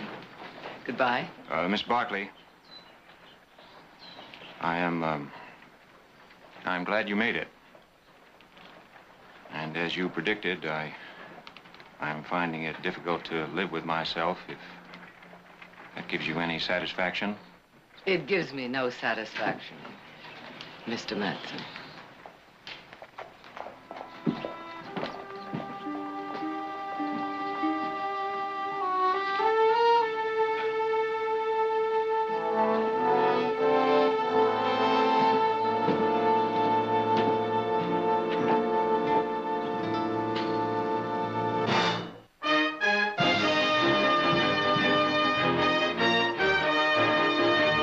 Some more sausages, Mr. Heath? No, thank you, Sanders. Beans and jerky for the next couple of weeks, Heath. You better settle down and have yourself a good meal. This time I was going. I'll pick up that bank draft in town and be on my way. All right, let's go. Look, Heath, I was going to town anyway. Well, why not the rest of the way? Why not all the way to Plankton to pick up that stallion we don't need? What are you talking about? We need that stallion for breeding. We don't need it. All we need is me out of town until Rance Kendall has a chance to cool down. Heath, is it such a bad idea? Consider the alternative. I just don't like carrying on this game of making believe nothing's happened. All right, something did happen. It was tragic, but it wasn't your fault. He was drunk and he didn't know what he was doing. Drunk or sober, he drew on you first. Now, what else could you do? That's true, Heath, and Kendall will see that if you just give him a little time. A couple of weeks' thought, and he'll realize another gunfight isn't going to bring his kid back. Especially when he hasn't got a chance of winning, and you know it. If I didn't, maybe I wouldn't be going. See you.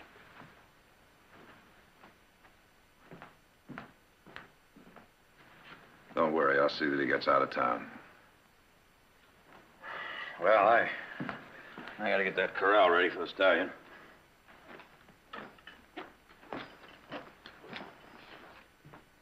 Are we pretending to each other? Do you really think Kendall will change his mind? I don't know, Audra. He can be an evil man and a stupid one. I just don't know.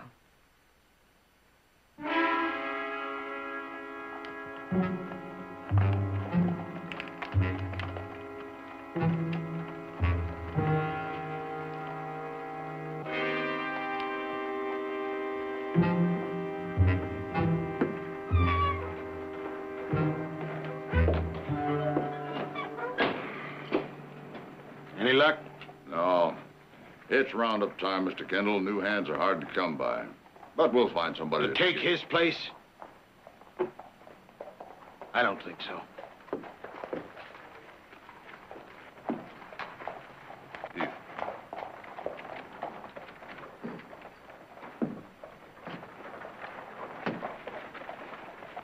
Morning, Rance. He was a boy. Just a boy. With a gun. Mr. Kendall, I know how you must feel about losing your son. I can't tell you how sorry I am. Don't try. You don't need it, and I don't want it. All I want is you dead now, like my boy is. And you will be. You can take my word on that. I won't fight you. Bedrolling saddlebags. Running off won't save you. I'll be back. Don't worry. You can go as far as you like, and you can come back when you like, because you're as good as dead now. I promised him that. And that's one promise I'm gonna keep. Rance, this kind of talk isn't gonna do anybody. Keep out of it. I'm talking to him. Like I said, Mr. Kendall, I'm sorry. I can't say any more than that.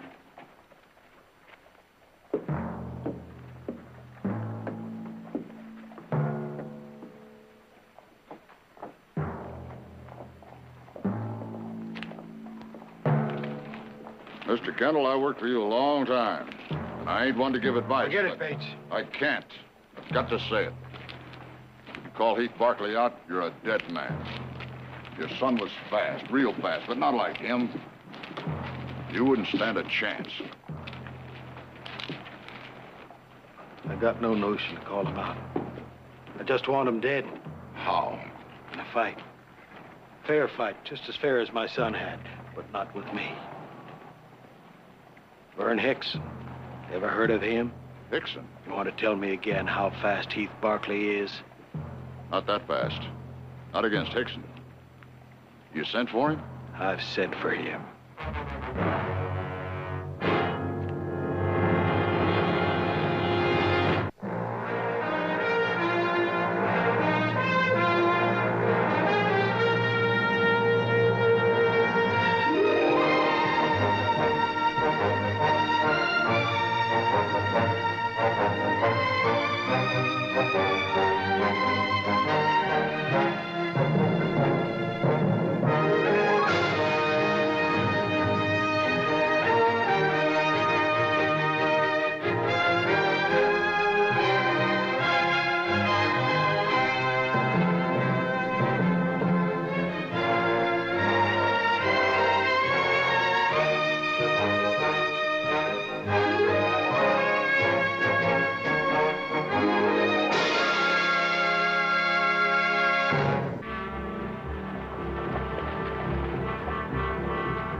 Something I can do for you?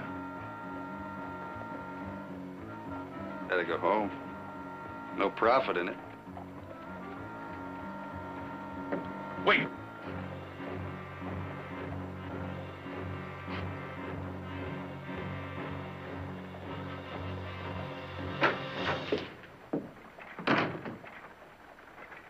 Sheriff?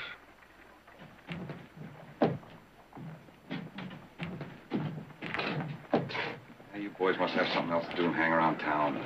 You shouldn't have let him go like that. Nothing else I can do. He killed our pa. Your pa drew first. Pa had no choice. He made him. Now, he was hired to kill him. You know that the same as we did. Listen to me, boys. Your pa had some enemies, people who wanted his land. That doesn't mean they went out and hired Vern Hickson to kill him. Hickson's a hired gun. Why else would he do it? I don't know. All I know is you got no proof. Without proof, there's nothing I can do. I'm sorry. Nothing.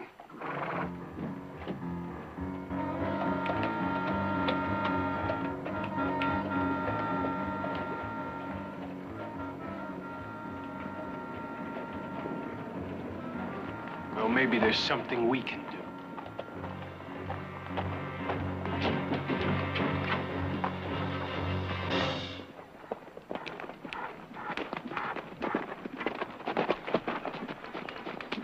Smell that water, do you, boy?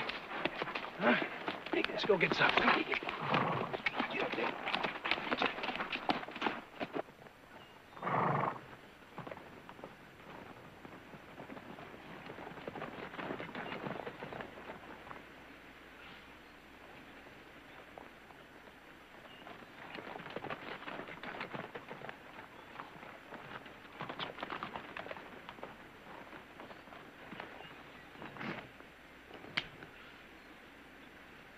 Sorry, friend.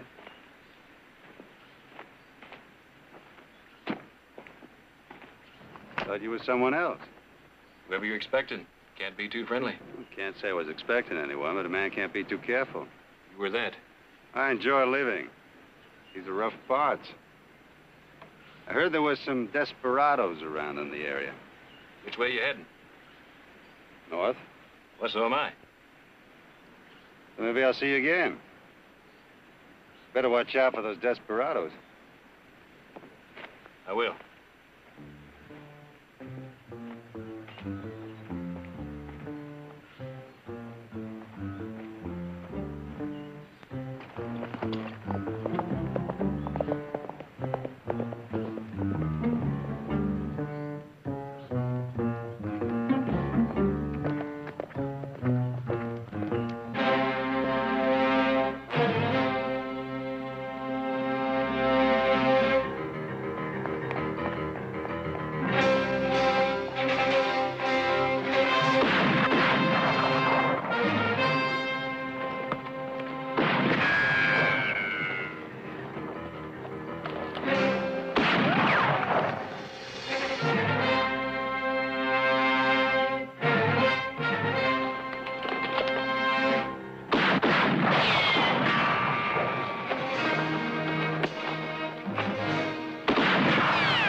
Gotta help. Let's go.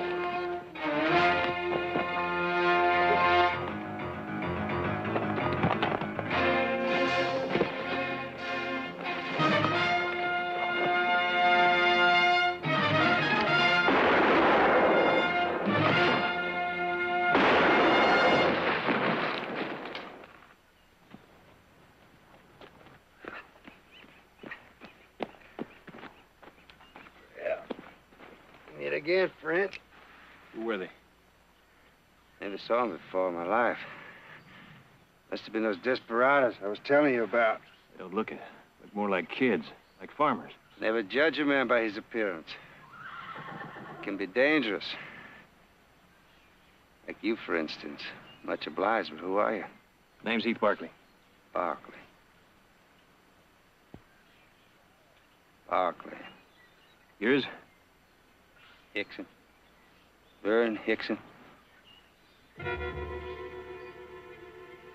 You heard of me, huh? I've heard of you. You said you were heading north. Whereabouts? Well, that's my business, isn't it, friend? Oh.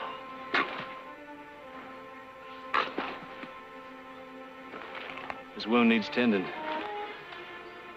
Then tend it. Don't leave. You heard right, friend. That's the way it is with me. I don't ask favors, and I don't give any.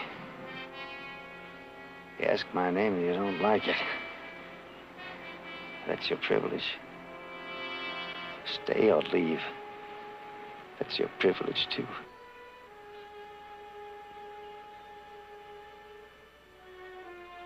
Leave now, you'll bleed to death.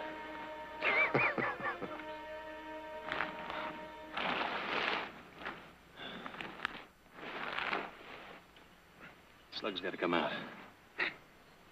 So?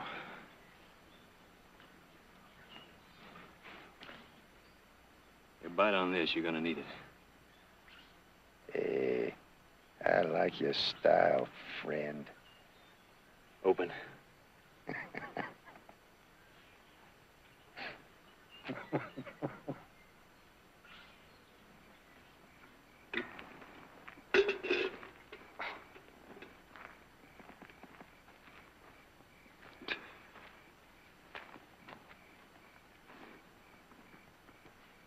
It's a broth I made out of dried jerky.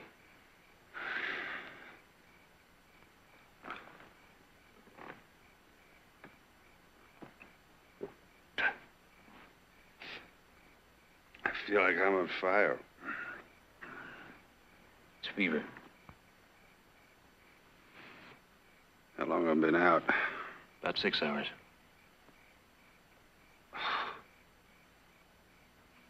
I don't think I'm gonna make it.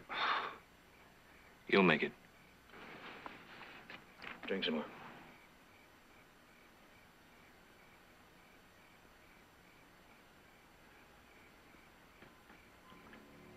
Baby, it don't matter who.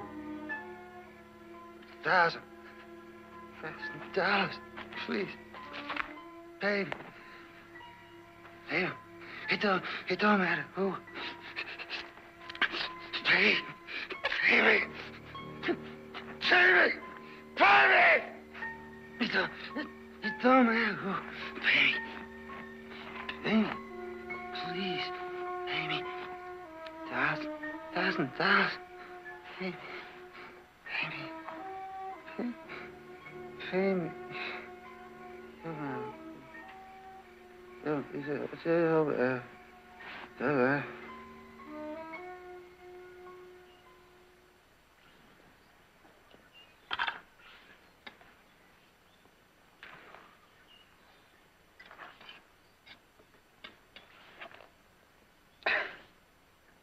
Keep forgetting about that arm. Here.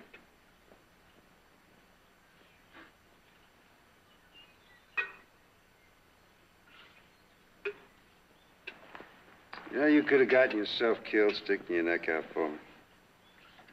Keep wondering why. I have to explain it. It wouldn't make any difference. You don't like me much, do you? Not much. Why not? You're a hired killer. That's right. But a lot of people are killers one way or another. My way's more direct, that's all. Dog eat dog. I found that out, so I eat. A lot better than this as a rule. No reflection on your cooking. Men you'd never seen before. Men you got nothing against. My best friend. If I had a best friend. And the price was right. You ever kill a man? I've had to. You know, I've killed... I don't know how many. And I never felt a thing. Not one thing. But you felt something, didn't you? Leaving at sunup.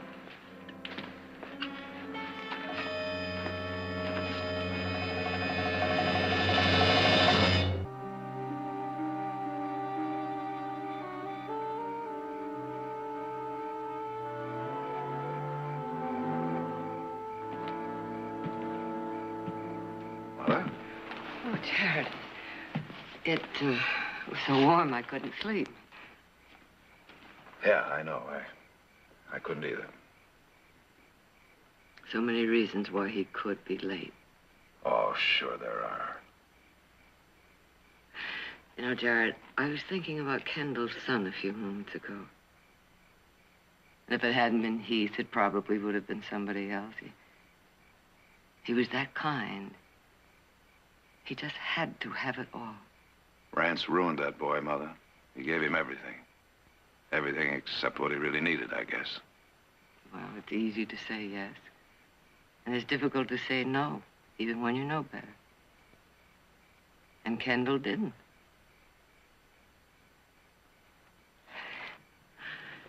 You know, Jared, I think there's a breeze coming up. It might be a little cooler tomorrow. I hope so. Nick and I are going out to look for him tomorrow. And don't you worry. We'll find him. Thank you, Jared. Good night, Mother. Good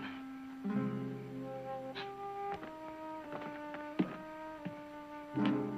We'll take the trail to Willow Cut Point. We'll probably camp the night at Stone Mason. Now, if Heath comes in by a different route, you send one of the other men out for us, will you? All right.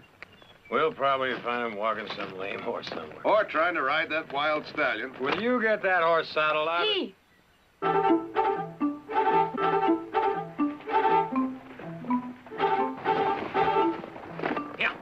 Yeah.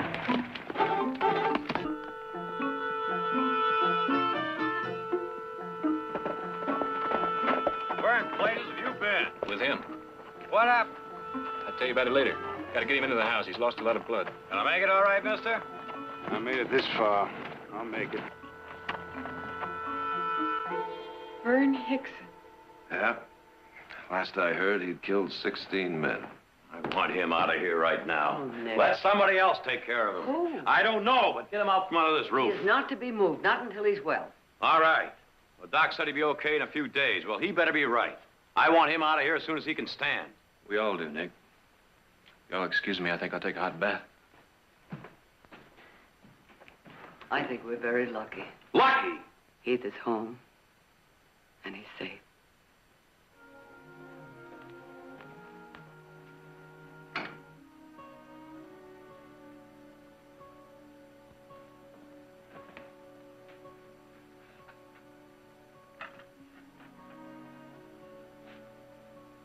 Your sister. How are you feeling? Yeah, I remember you. They brought me in. How long ago? About 8 hours. Are you hungry? I didn't know how much. Oh. Here, let me help you.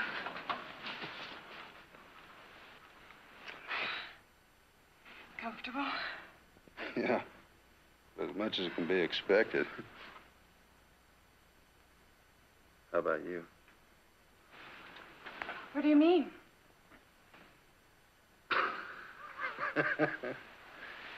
Oh, yeah. Your brother must have told you about me.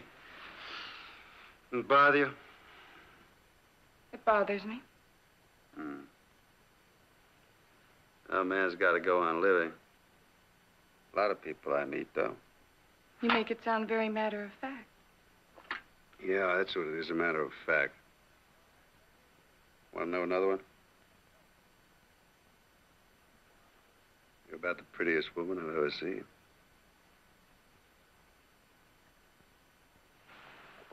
It doesn't seem to please you. It doesn't. That's all profit and loss in this world. It's kill or be killed. People you don't even know. Wouldn't matter much if I did know them. As long as I get paid. And I get paid pretty good. What people say about you, they're right. Yeah, people don't seem to like me very much.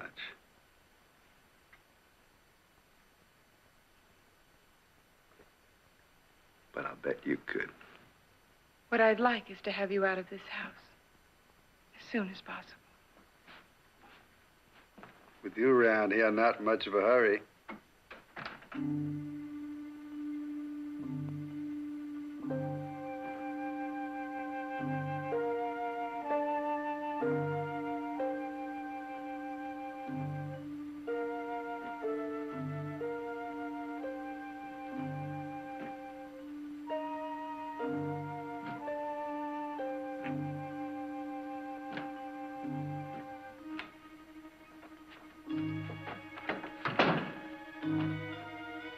Hello.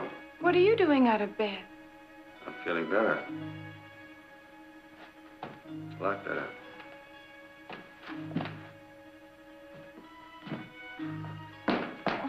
Let me help you.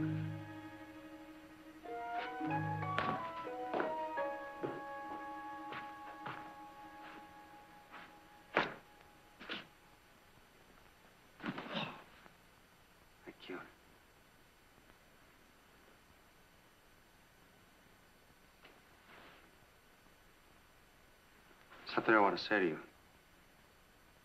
What's that? Sorry about the things I said last night. Had no call to do that. Lately, I've been having trouble with the people I've met, especially women. I'm afraid I've forgotten how to act around a lady. Please forget it. All right, I'll forget it. Everything except one thing I said to you. You are the prettiest woman I've ever seen.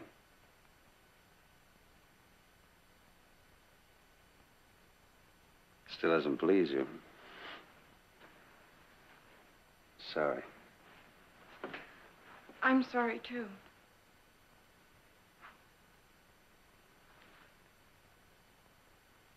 For you. Don't be. I don't want that. Not from you. I'm sorry because after you leave here, you'll go on as you are. As I am. What else is there? It has to be explained. No, don't bother. As your brother said, it wouldn't make any difference. Right? What I want, I'd take my way.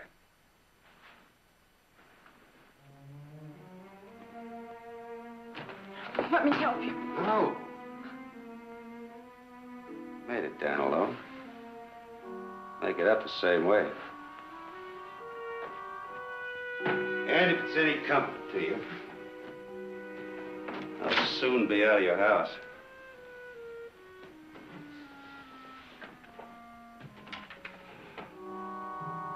The eyes. When a man's gonna draw, you can always tell by his eyes.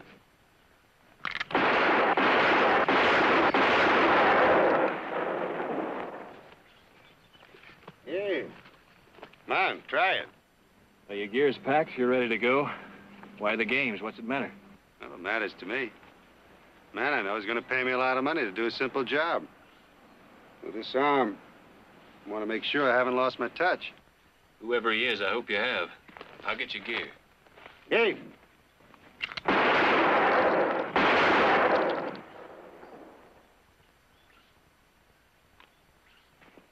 I guess I haven't. Well, I'm all set. You know, I kind of hate to leave. I really do. Where's Audra? In the house. We'll say goodbye for you. You do that. Don't expect we'll meet again. Sure I can't send you some money? Ain't owing. You owe us nothing. Just as you like. But I'm beholden. Real beholden. What we did for you, we would have done for anybody.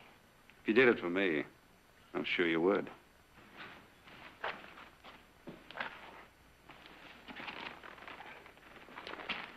Well, so long, Heath. I guess I ought to thank you again. I don't know if I'd have done the same thing for you. Oh, that man I've got to see. You tell me where I can find him. His name's Rance Kendall. You'll find him. I'm sure I will.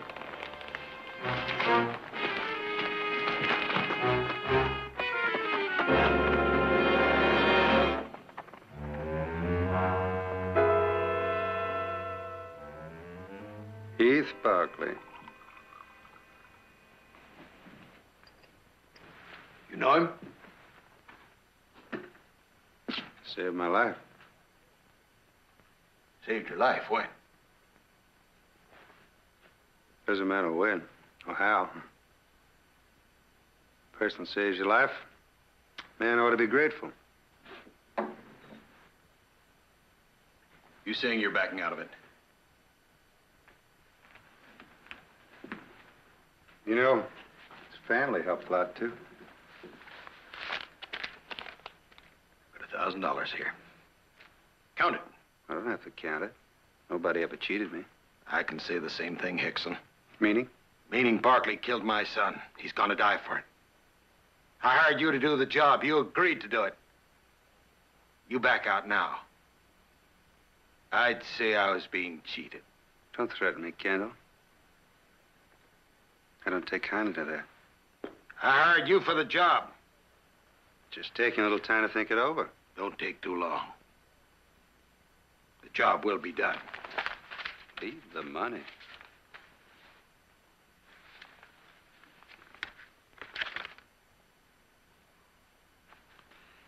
If I spend it, Heath Barkley will be dead.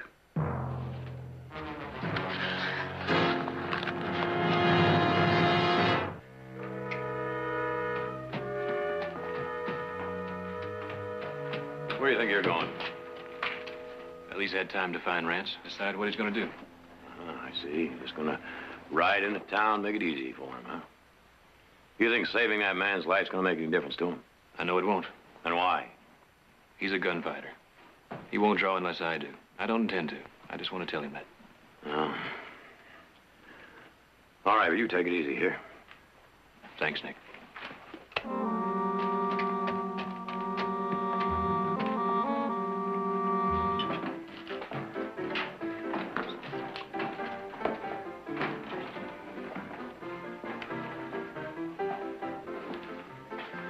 Whiskey.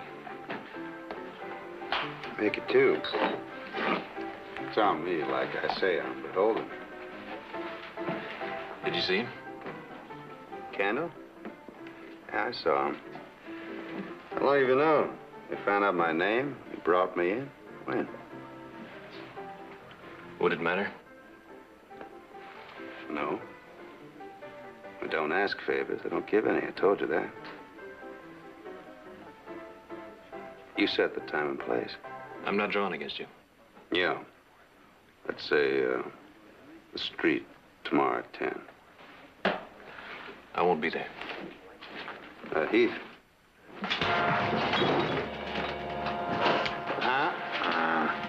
Not your way. Mine.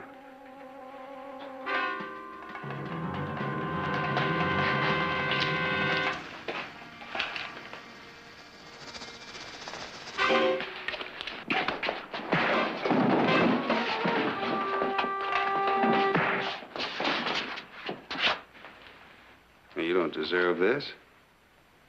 Not like this. Tomorrow at 10.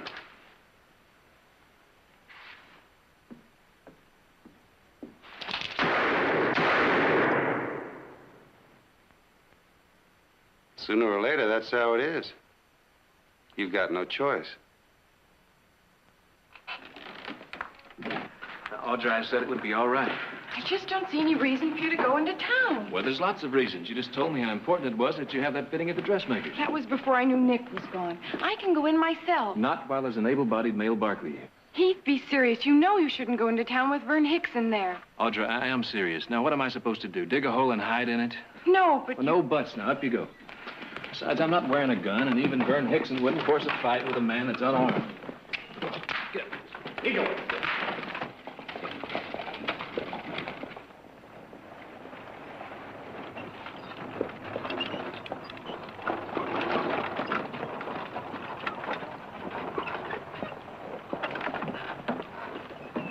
I've got some errands to do. I'll pick you up here.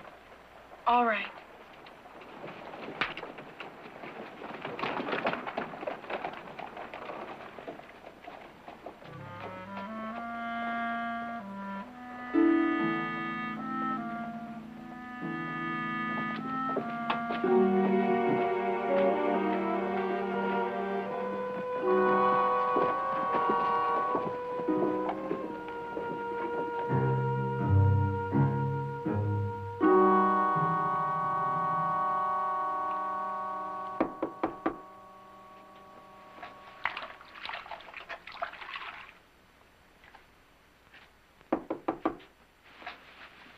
Open.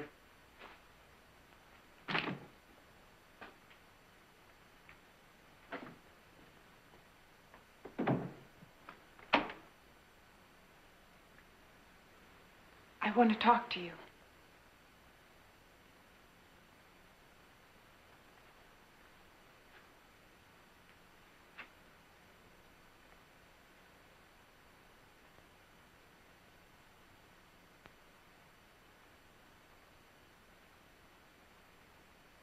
It's my pleasure.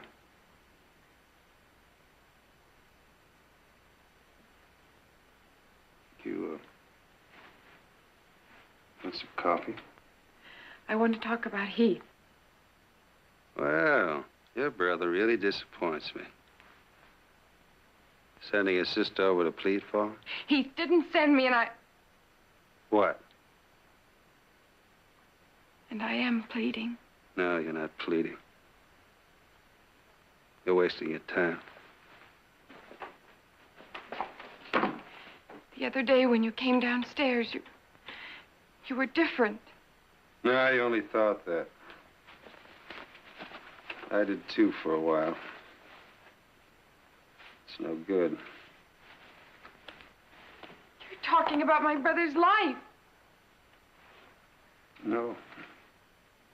Talking about a job, just like all the others. An animal.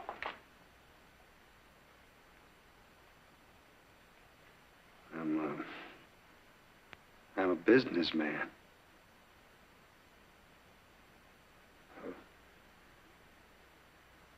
It's a cold thing, business. I didn't make the rules.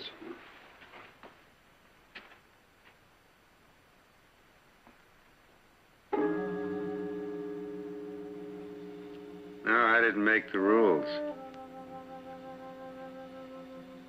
Nobody did. Because there aren't any. Not even for you, the prettiest woman. Lady I've ever seen. I'm sorry.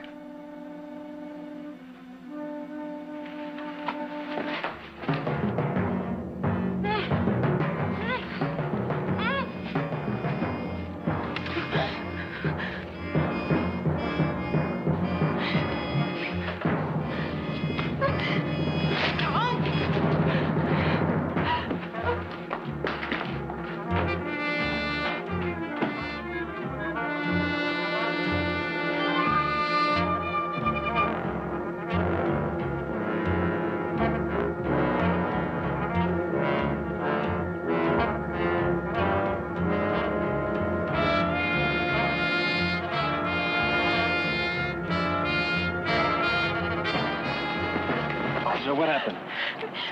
It's nothing. I just fell. Fell where? How? In the hotel. I just stumbled. Audra, what happened? Now tell me the truth. Barkley, you're looking at the truth. You know she came in my room to beg for you? But she's so pretty. I guess I got carried away. Heath, no! Got a no-got, I'll kill you. Tomorrow at 10? You want more of what you've been getting? Heath, that's just what he wants. That's right. And I always get what I want. You know, the town I came from, there was a farmer a lot like you. He wouldn't fight either. But in the end, he did. Oh. You met his sons. After they were dead. Those desperados, remember? Those boys' father, a simple farmer. You drew on him? He drew on me. Like you will. Yeah. Just like you will.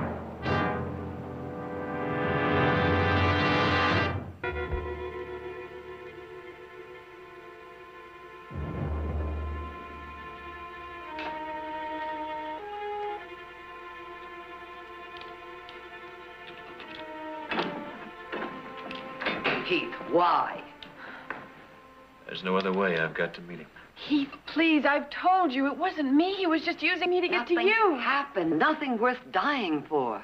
It's not just Audra. I tried to turn my back on it. I can't anymore. I'm meeting him tomorrow morning. I'm sorry, but that's the way it is. Heath? Oh, never mind, daughter. It wouldn't do any good. my fault. If I hadn't gone there, it wouldn't have happened. Oh, you were just trying to help. We all are. Funny thing is, we've been going about it in the wrong way. Audrey, hitch up the buggy. Why? Never mind. I have to go to town. Just hitch up the buggy. Yeah. May I come in? Well, please do, Mrs. Barkley. What can I do for you? I've come to ask you not to murder my son. Murder? It'll be a fair fight. In fact, he'll draw first. He saved your life. Doesn't that mean anything to you? Uh-huh. It means he saved my life. I don't understand. I just don't understand how a man like you can live with himself. I've got a job, just like everybody. I'm in business, like a banker.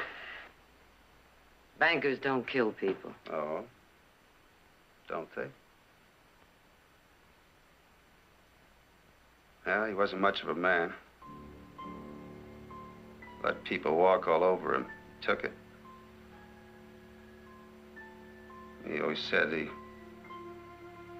tried to do what he called the decent thing. Had a farm. It wasn't worth much, just a dried up piece of land. It was his. He put his sweat into it and his dreams. One year his crops failed and the man came around. He said, that farm's not yours anymore. The bank was foreclosing. So the next day, a kid of 12, on his birthday, climbed a rafter in the barn, cut a rope. He watched his father fall like a sack of grain at his mother's feet. That man who always tried to do the decent thing. That was my father.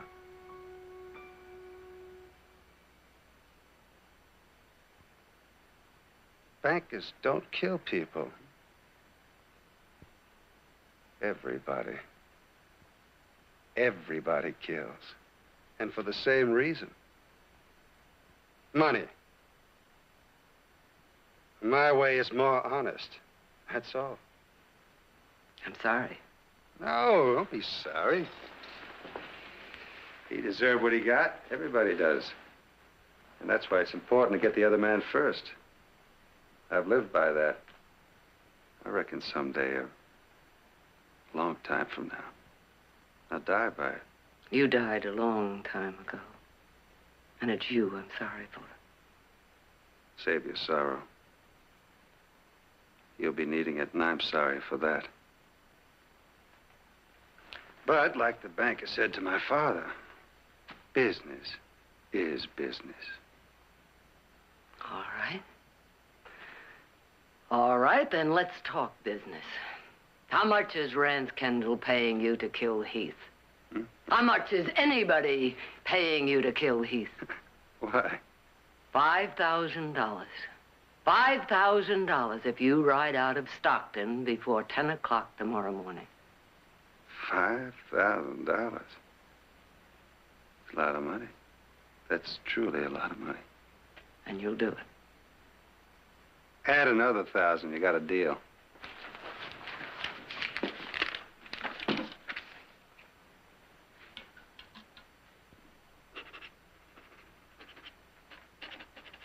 The bank opens at 9 o'clock. I think I'll be their first customer. Why are you smiling? It's funny.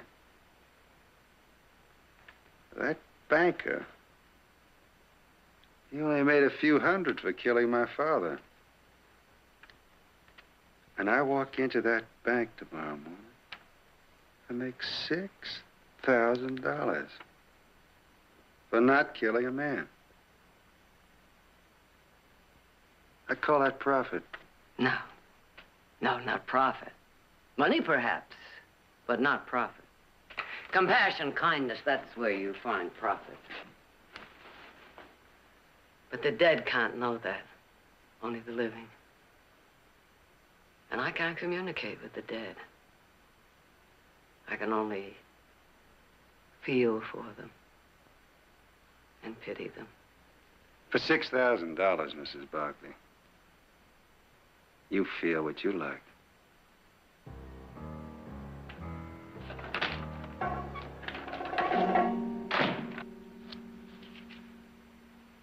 You can't do this to me. I paid you. But not enough. I've had a better offer. Besides, I haven't liked this job since I found out who it was. Well, you took my money quick enough. That's right. I took it. You paid me. And I'd have done the job if I had to. But a man saves your life. Oh, don't try that on me. If they hadn't bought you off, you'd have killed him without giving it a second thought. I might have tried to. But that split second before firing, I might have remembered. Remembered what? Remember that he patched you up and brought you in? Yeah. Something like that. Anyhow, there's no profit in it now. There's more than one kind of profit. So I've been told. You could end up losing everything. You threatening me? I'm telling you. Anytime.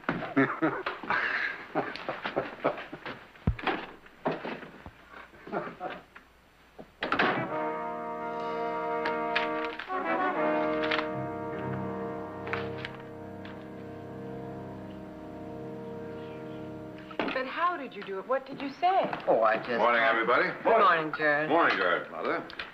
We're trying to find out how Mother did it. Well, that's very simple. She's a magician. Where's Heath? He's still asleep. Probably the best night's sleep he's gotten. Well, good morning, Heath. Good morning, Mr. Heath. Morning. Got a mighty fine breakfast today. I bet you got a mighty fine appetite to match it.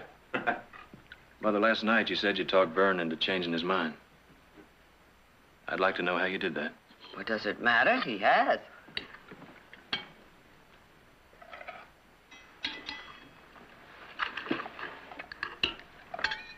How much did you have to pay him? Well, I never said I... You didn't have to. I know him. How much? All right, Heath. All right. $6,000, and worth every cent to get him to ride out of town. And after he rides out, who's next? Mother, if it's wrong for Vern to kill for money, it's just as wrong for me to stay alive because we got the money to buy him off. Now, he's got to be stopped. I don't know if I can, but I've got to try. I'm sorry, Mother. I've got to face him.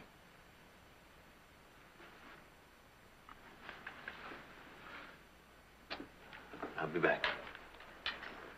Wait a minute, Heath. I'll saddle the horses. No. I think I've got that right. And I'm asking you to respect it. But thanks. All of you.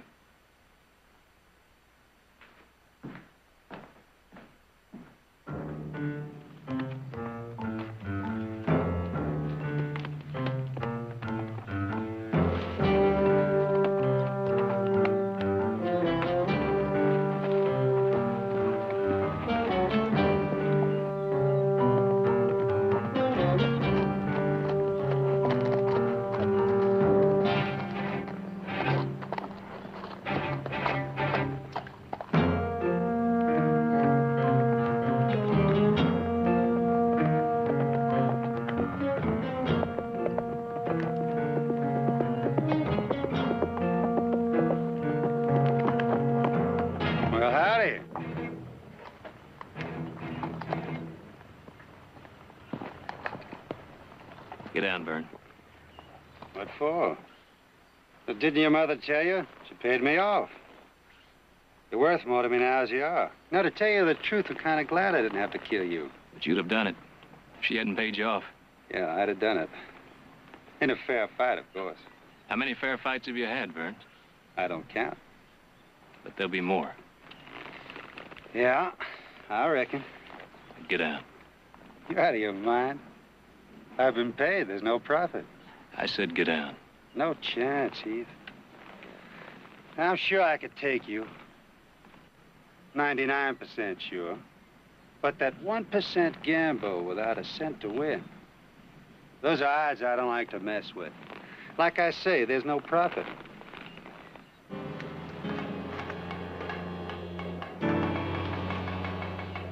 Well, so long, friend. Consider yourself lucky.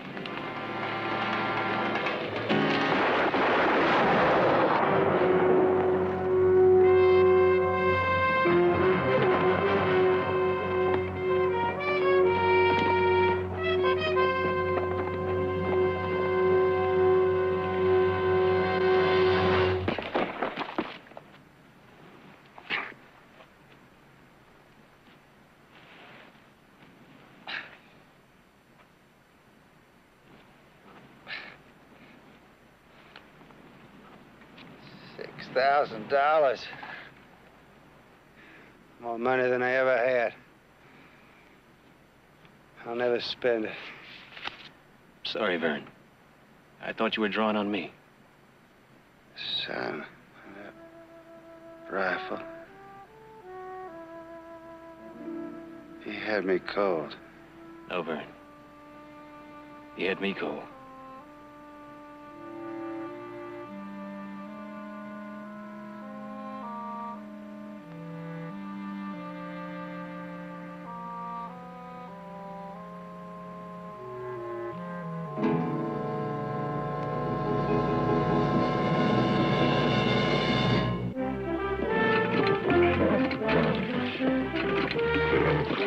Nick, what are you going to give up? Ah, you... I'm not about to give up. Well, he's already thrown you a dozen times. Well, he can throw me a dozen more times. I'm going to get to him. All right, all right. Break your neck. Nick, what happened to you? That ornery. Well, that's what happened. But you know you're not going to ride that stallion. Why do you try? That's what I've been trying to tell him. Well, I've got to ride him. What else is he good for? Well, like I heard, we needed this particular very fine stallion to improve our breed. Just couldn't get along without him. That's what you said, Nick. Yeah, it looks like now we got a stallion nobody can ride and not even fit for breeding. Looks like a waste of money. That's right. You all have a good laugh. But if it hadn't been for that stallion, I mean, suppose, just suppose, that Hickson didn't meet Heath here on the trail, that Hickson went into town, saw Rance, and then called Heath out. He has a point, Audra. You bet I have. That plug may not be good for anything but the glue pot, but we still made a profit.